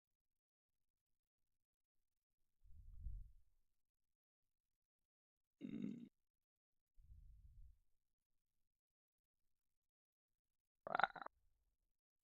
Wow.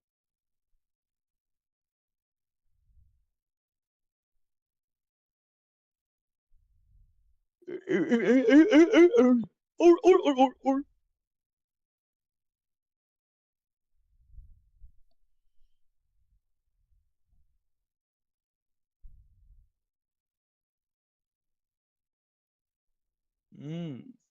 Mm, very good. Very good.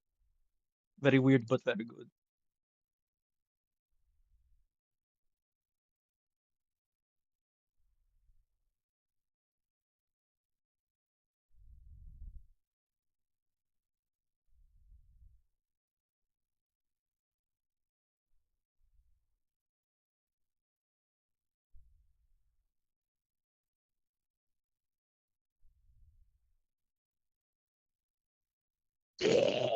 Okay. What was that? You're not vomiting, right? Oh no no no! It was not a vomit. It's me trying to think like a normal person Yeah. But I must and say, failing to see. someone was like a legit vomit. I was concerned for a second there. No no, it wasn't a vomit. It wasn't. Not yet. Not yet.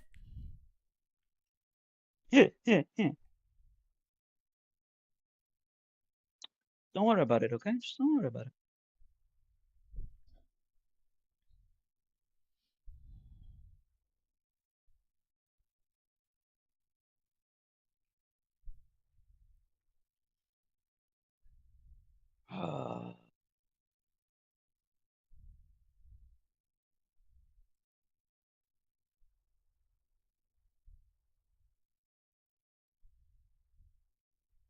Mm, mm,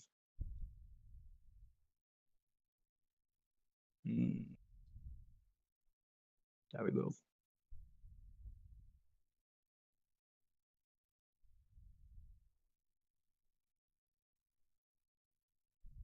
The worst part is every time I commit a mistake and I have like to refold something, the paper will still be very creased. I was So about. like it eventually starts getting It was about.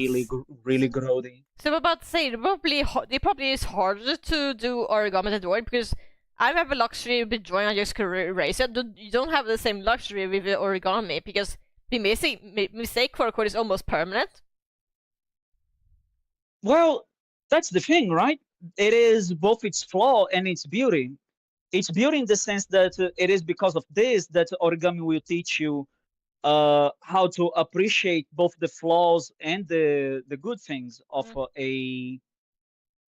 an adventure. Yeah, I know. It makes you appreciate the yeah. Yeah, I was pointed out as because that's sort of thing that Yeah. will take a long time for me to get used to. I feel like if I were forced to do it.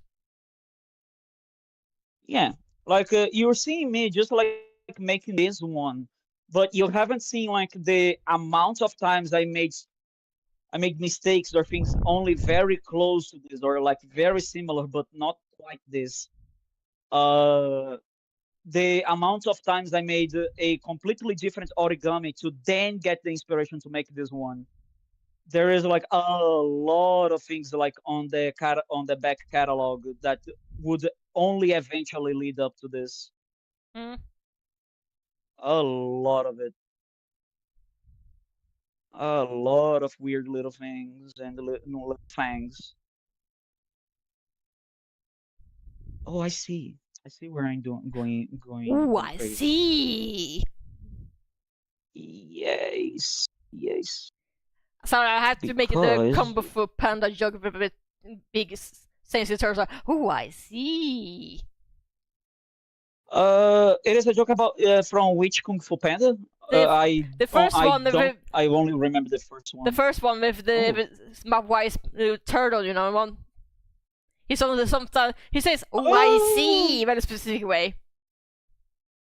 Oh, okay. Yeah, no, I think Kung Fu Panda I still watch it in Portuguese. I wasn't American peeled yet. I grew up in a family that's very pro sub, so even in cartoons, I was mostly encouraged to watch sub over dub. Like I was 5 years old and I was forced to watch Winnie the Pooh with subtitles. I was not given the option for dub because my family grew up in a generation where dubs was not even an option. Oh, so everyone had to suffer because one had? No, but it's like, I literally like financially, technology, subtitles, but dubs was not even an option. But dubs didn't become a real thing until like after my parents became adults. Yeah, that's why I'm asking. Like, so they made like everyone else in the family fucking suffer because like they had to go through it. I don't think so. I think it was just the VHS that they had available when I was like 5 years old. I think they were just mean to you. I mean, it's not the worst thing that I had to deal with for 5 years old. But I think the worst thing I watched. God. I think the worst thing I watched as a 5-year-old child was fucking World War propaganda cartoon that my grandparents somehow had. Why would you put that for a child? I don't know. It was a Daffy Duck cartoon. I don't know why they had that. I still don't know why. Oh, it's the Daffy Duck war propaganda. Oh. Yeah, there was a cartoon that Daffy Duck beat the shit out of Hitler. Yeah, I know that one. Yeah. Very child friendly and very like non-problematic. Yeah. Oh, I love that one. Yeah, that was actually my first. This is a clear joke and sarcastic. I'm sorry, just like that was legit my first Looney Tunes introduction. By the way, that was my first exposure to Looney Tunes. But that was short specifically. What a fucking amazing way to start your journey. What a fucking amazing way. At least I get to see Mine that. was like a. So good. Listen, mine was with Donald in the Country of Mathemagics. So like mine was whimsical. Yours was just a fucking war veteran flashback. At least I got to see Daffy Duck as a crazy person, not a jealous Bugs Bunny rival. Good old Daffy Duck. The old Daffy Duck. Yeah. I'm a coward, but I greedy little coward. Yep. When Daffy Duck had a bit more personality than just be Huey, Louie, and fucking Stewie. Uncle. You mean like not more than just being blinded by jealousy? Yeah. Yeah, that. I guess we can blame Chuck Jones for that, even though he didn't mean that intentionally. Chuck Jones? Yeah, he made remember the Looney Tunes trilogy with the duck scenes and the rabbit scenes and whatnot? That's where it actually started. Chuck Jones didn't mean that to become the quote-unquote new trend or the new personality. Daffy Duck was more accident because it was like new mascot versus the old mascot. Or the Warner Bros. That was the part of the joke, but part of that joke unfortunately flew some people's heads, and that became the quote-unquote default Daffy for quite a while. Accidentally, he didn't mean to do that. Oh, for fuck's sake. Yeah. So I get you. yeah, he did not mean to do that to Daffy. He was too successful, I guess. It was a pure accident of happenstance. Mm-hmm. He was blessed with suck. Cursed with a blessing. Cursed with being way too good at his job. Mm-hmm.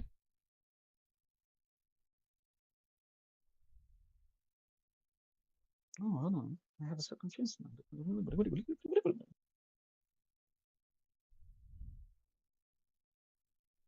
I love the part where I don't remember a single thing that I did just now. The brain That is my fogger. favorite part.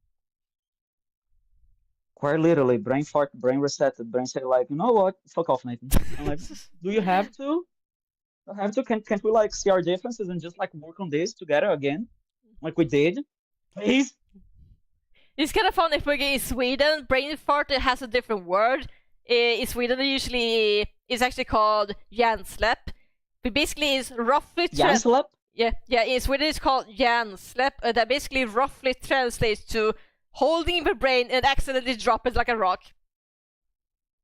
Oh yeah, no, I get you. I get the idea, and it generally feels like that. Like you literally drop your phone on the floor, and you're like, "Where is it? Where the fuck did it go?" Yep.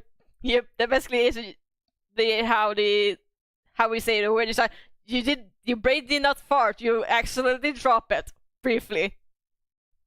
Yup.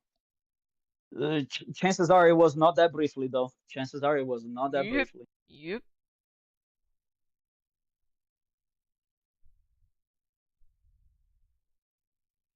Okay, I'll just make because now I have the chance to go on the other side. I'll just make it a lot without, making the many mistakes. I hope. I pray.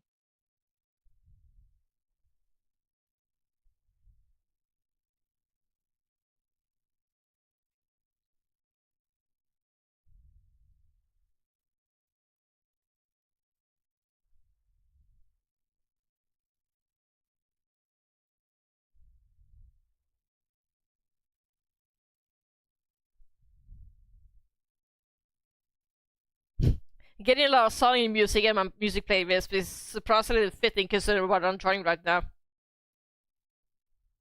Mm-hmm. It's like they know.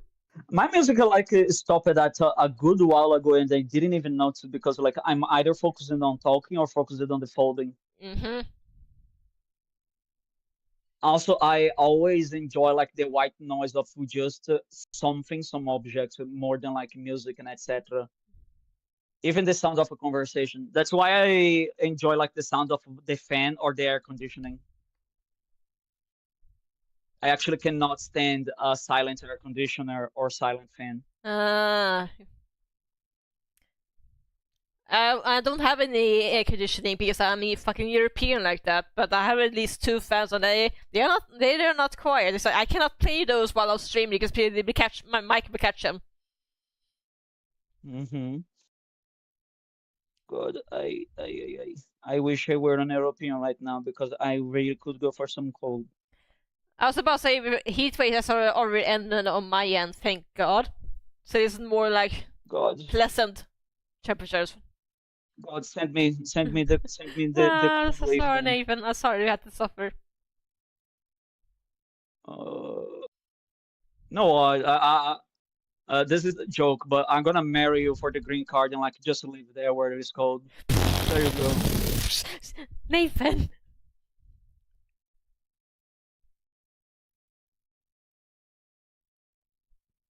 Listen, I know how to cook. I know how to take care of a house. I'm a good house husband. No, it's not that. I was thinking it's like, how the fuck would a person react if I'm like, hey, here's Brazil, that's my husband. It's like, wait, what?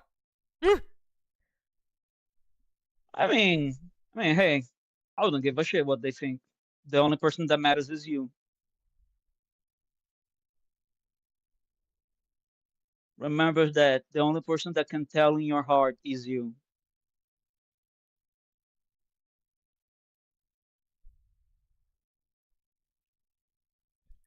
I don't know, not gonna lie, I'm not having the most positive romantic relationship in my life. Because how do I explain it?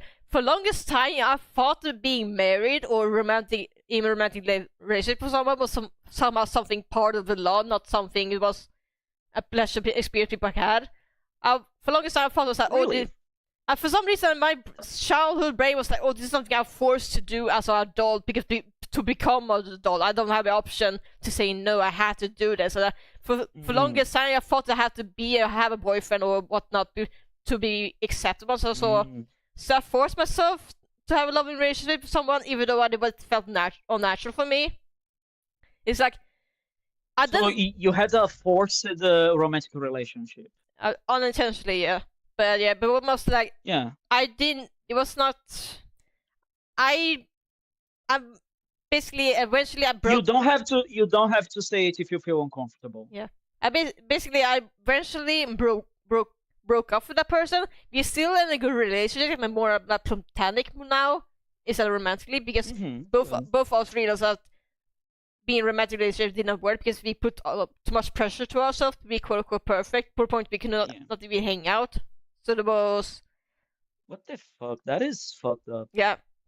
That's what I realized. I probably would never have a healthy love relationship with anybody. So for my own sanity, it's better to be someone platonic and nothing else.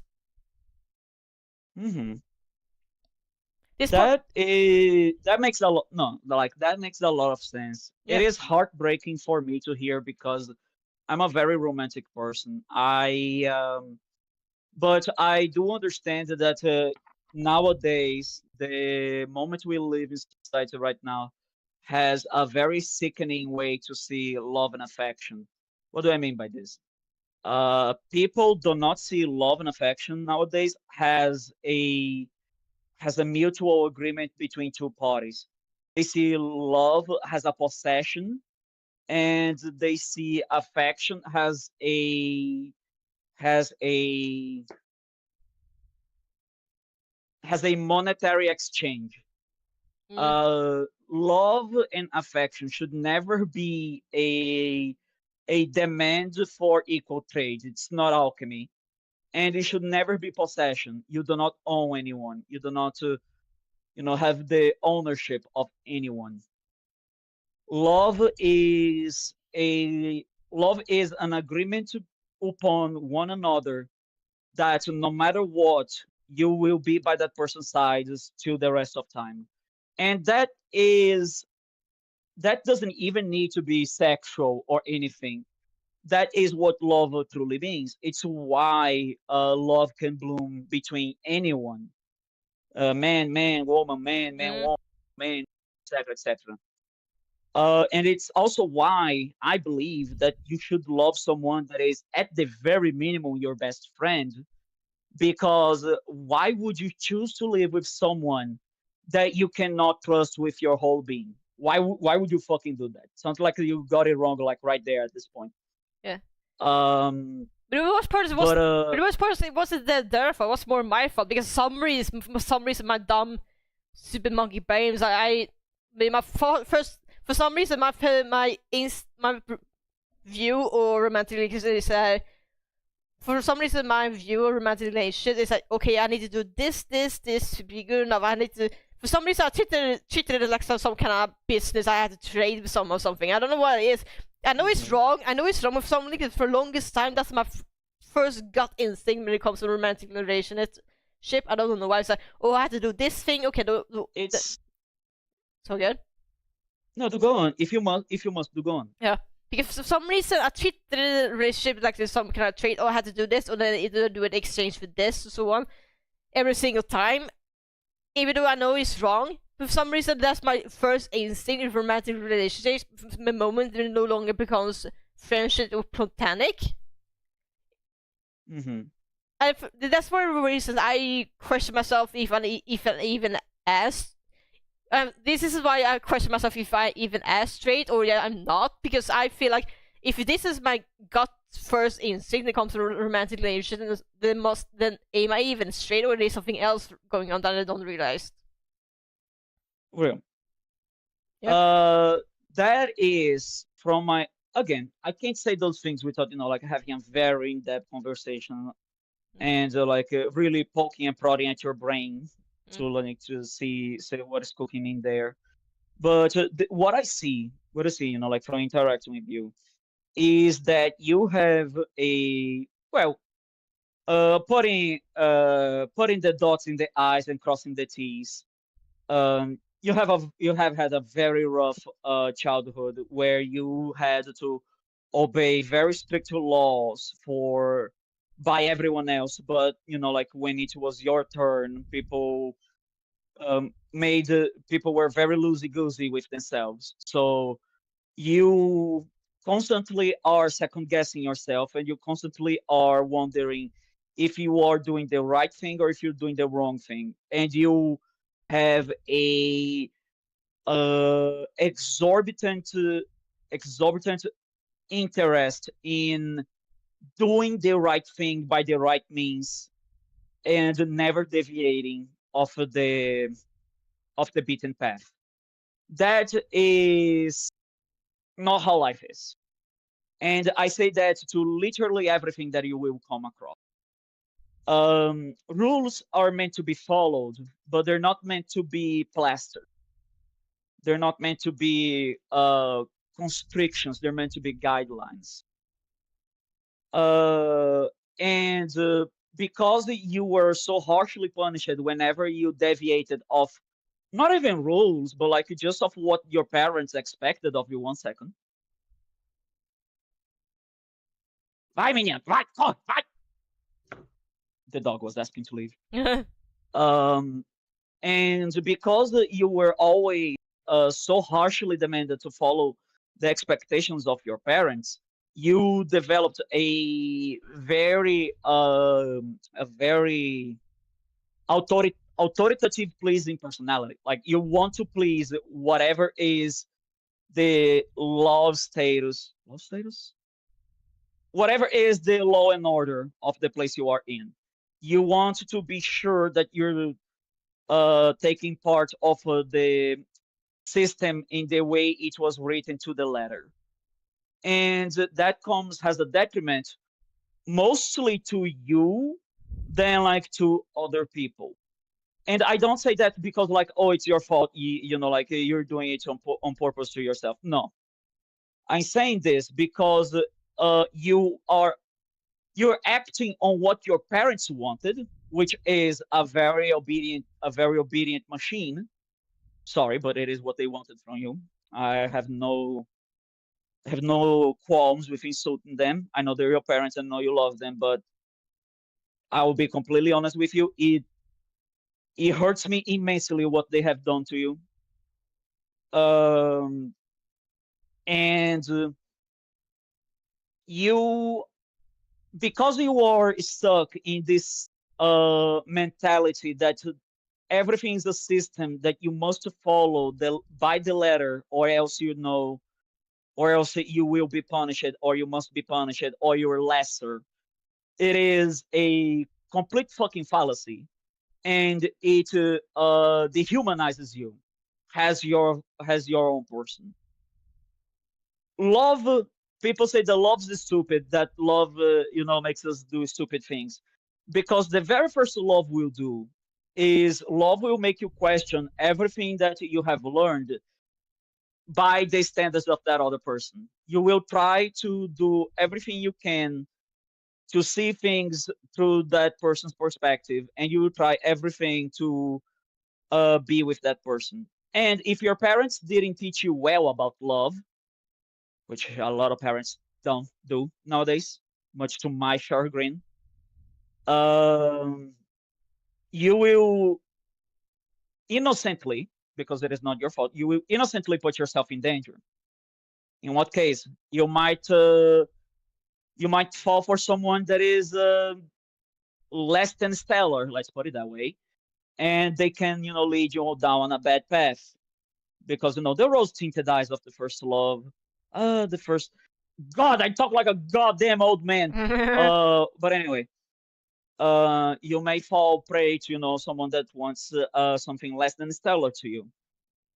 I was very lucky that my very first love was someone very, very lovingly and very good to me. Some people do not have that same pleasure, but I also had the luck of my mother being the one to teach me about love and affection and what does it mean to love.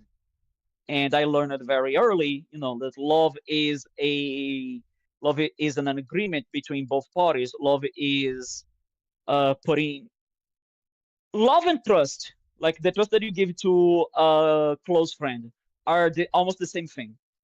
You give them the only dagger that can pierce your heart, trusting in your whole person that they will not use that to stab you in the back. And if you're lucky and that person is truly trustworthy, they're not going to stab you on the back, and that's the end of it. But if you are unlucky and that person was only using you to reach that point, you will now be stabbed on the back with the thing most hurtful to you possible. And to a lot of people, because of that pain, that betrayal is so big, they simply say like, yeah, no, that's not for me anymore. And some go aromantic, some go asexual. Some only hear say about the pain of this betrayal, or they see like on their parents, and they decide that that's not for them. And I cannot blame them. I cannot blame them, because this kind of pain is the kind that changes someone like to their fucking cell, to their fucking DNA structure. And that is almost true. That is almost like not jokingly. It is a kind of like canon event to someone's body. And however, has the irrevocable romantic that I am, love also is the only moment where you will be able to live through other person's eyes. And what do I mean by that? When you love someone and that person loves you through the highest extent of the word, you will see yourself through lenses that you could not hope to. You will be able to see everything that other people would tell you that you could not believe. Like, you will see why you can do this. You will see why you have this potential. A true love relationship makes both people be larger than the sum of their parts. A true love relationship, 1 + 1 is not equals 2. 1 + 1 is equal infinite, because it is about both always carry each other to the next step. And a true love relationship, even if they end up breaking up because they realize that maybe that love was not the romantic love, it was mostly a platonic love, it simply is a changing love. It does not die out. It does not disappear. Yeah, that's basically what happened So to you would my not. ex-boyfriend. So we're still in good terms. We both realized that Yeah. we did not get along as romantic. We realized we got along better as platonic. Yeah. And that's honestly, that's a very good proof that you had a very good relationship. You still being friends with your ex is a very good sign, actually. Um, and unfortunately, we live in a society now. We live in a society, bottom text, top text.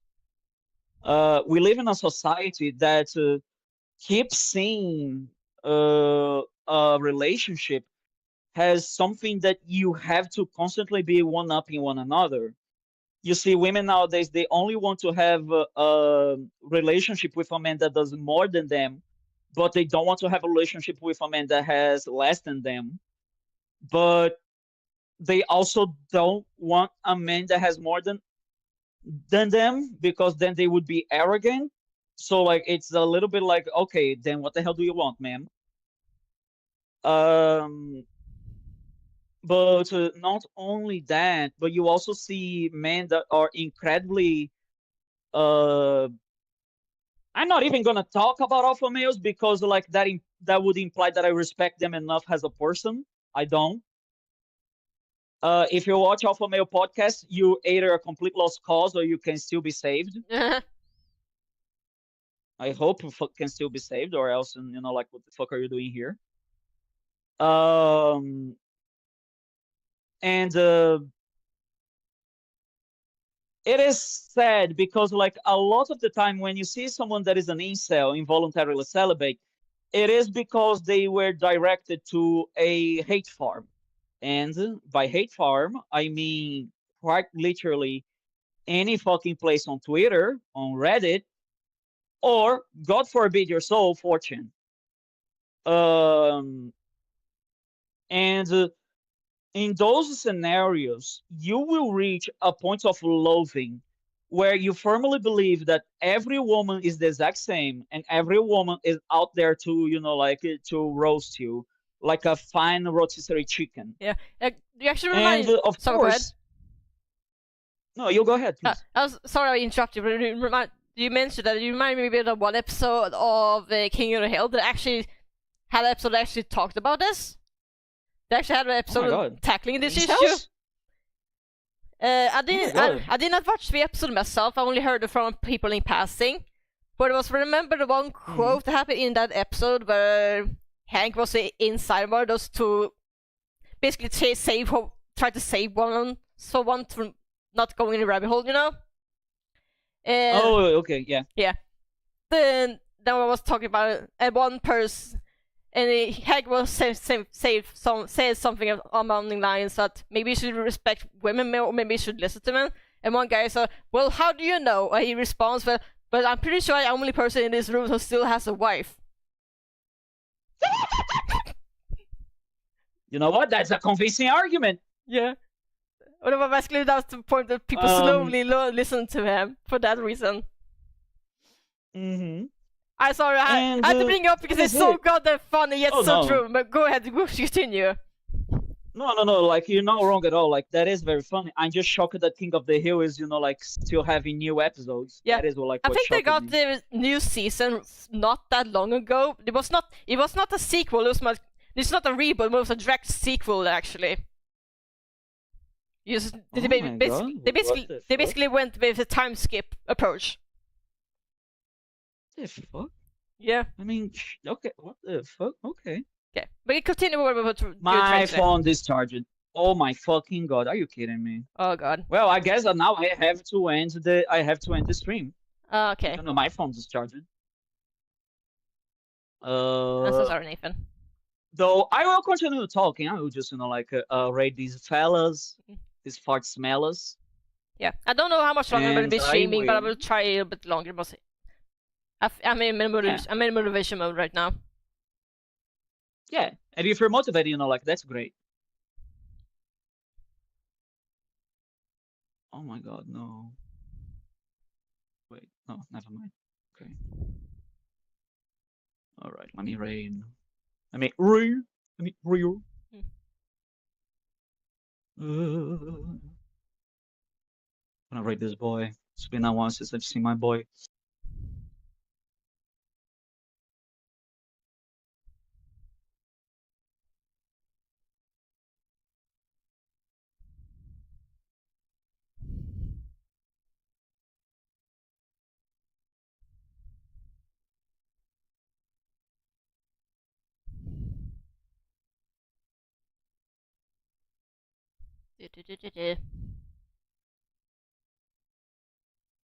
Actually, if I'm lucky, I might actually be able to finish this today, but because I'm not planning to make a super detailed background, to be honest, because I don't always have energy for those. Even though I probably should do backgrounds more often, but my first piece was one with a background though, so eh.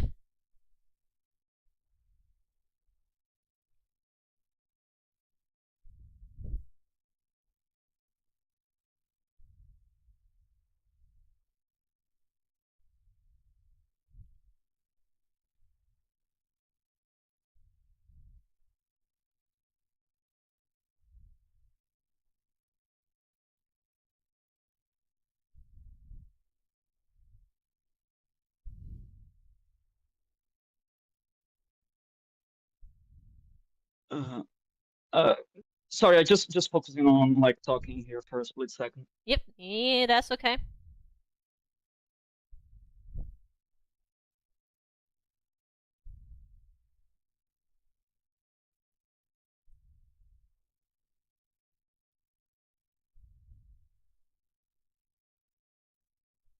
So not correction.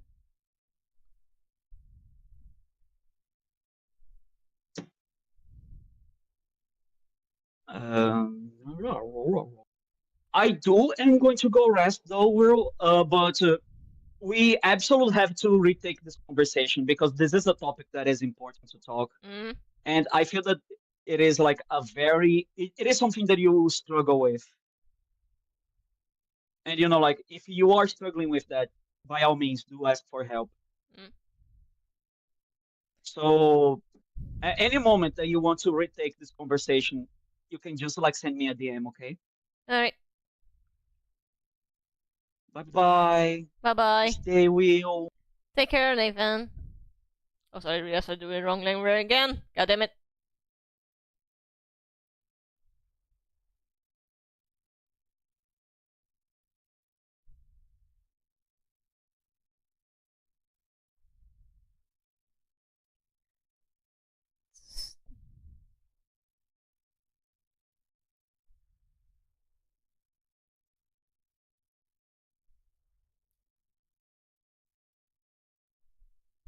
There we go. I think that's good. Actually, maybe. There you go.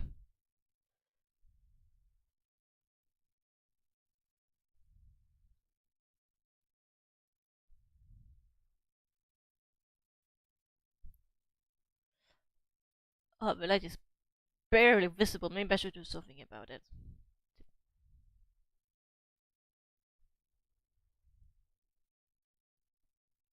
And no, that did not work. Hmm.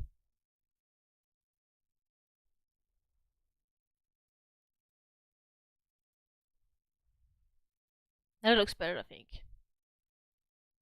Yeah, it looks better.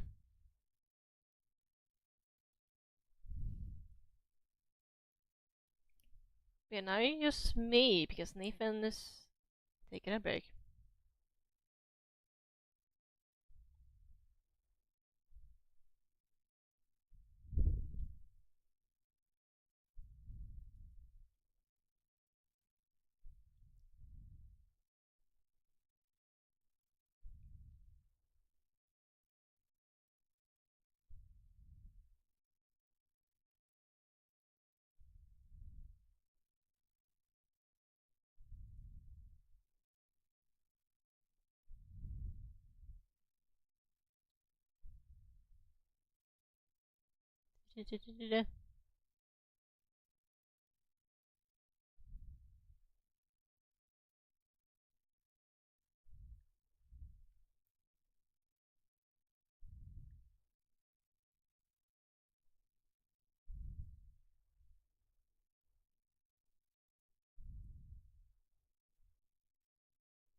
Maybe you should do this instead.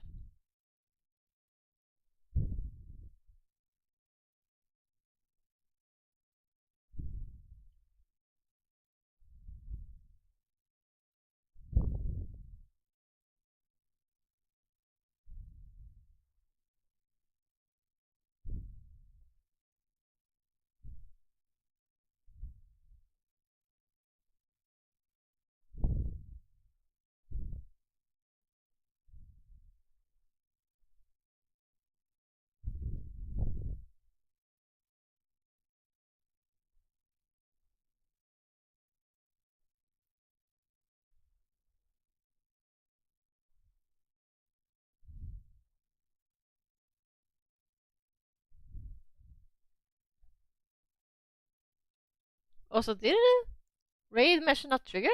That's weird. Oh. Fuck it.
I think that's it.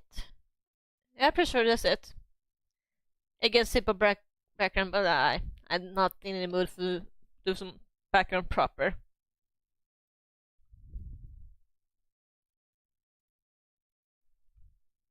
Actually, I'm pretty sure this is a good time to stop the music and go to animation. While I do that, I go and I'm gonna post it on Artfight.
Remember.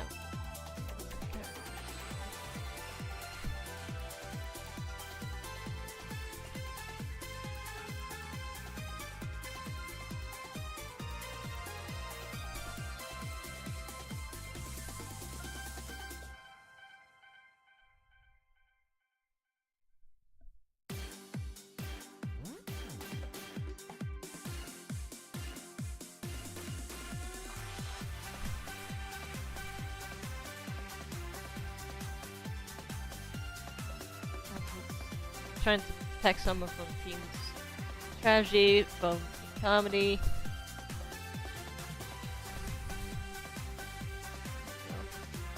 Full body.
Let's see.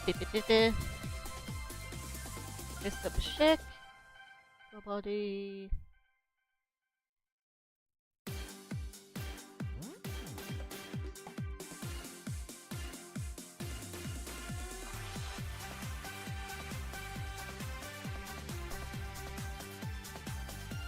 This.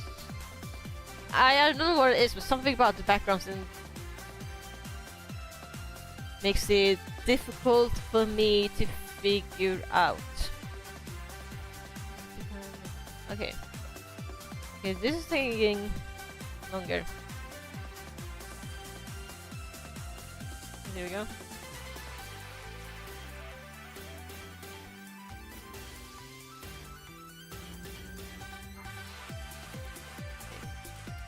Attack.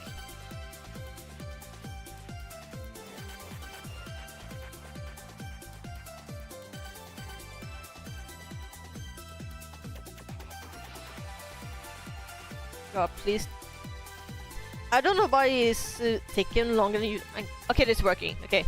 I was concerned as I used to Archfire's website gonna crash again because of traffic, but no, it's fine. Alright, let's go to end stream.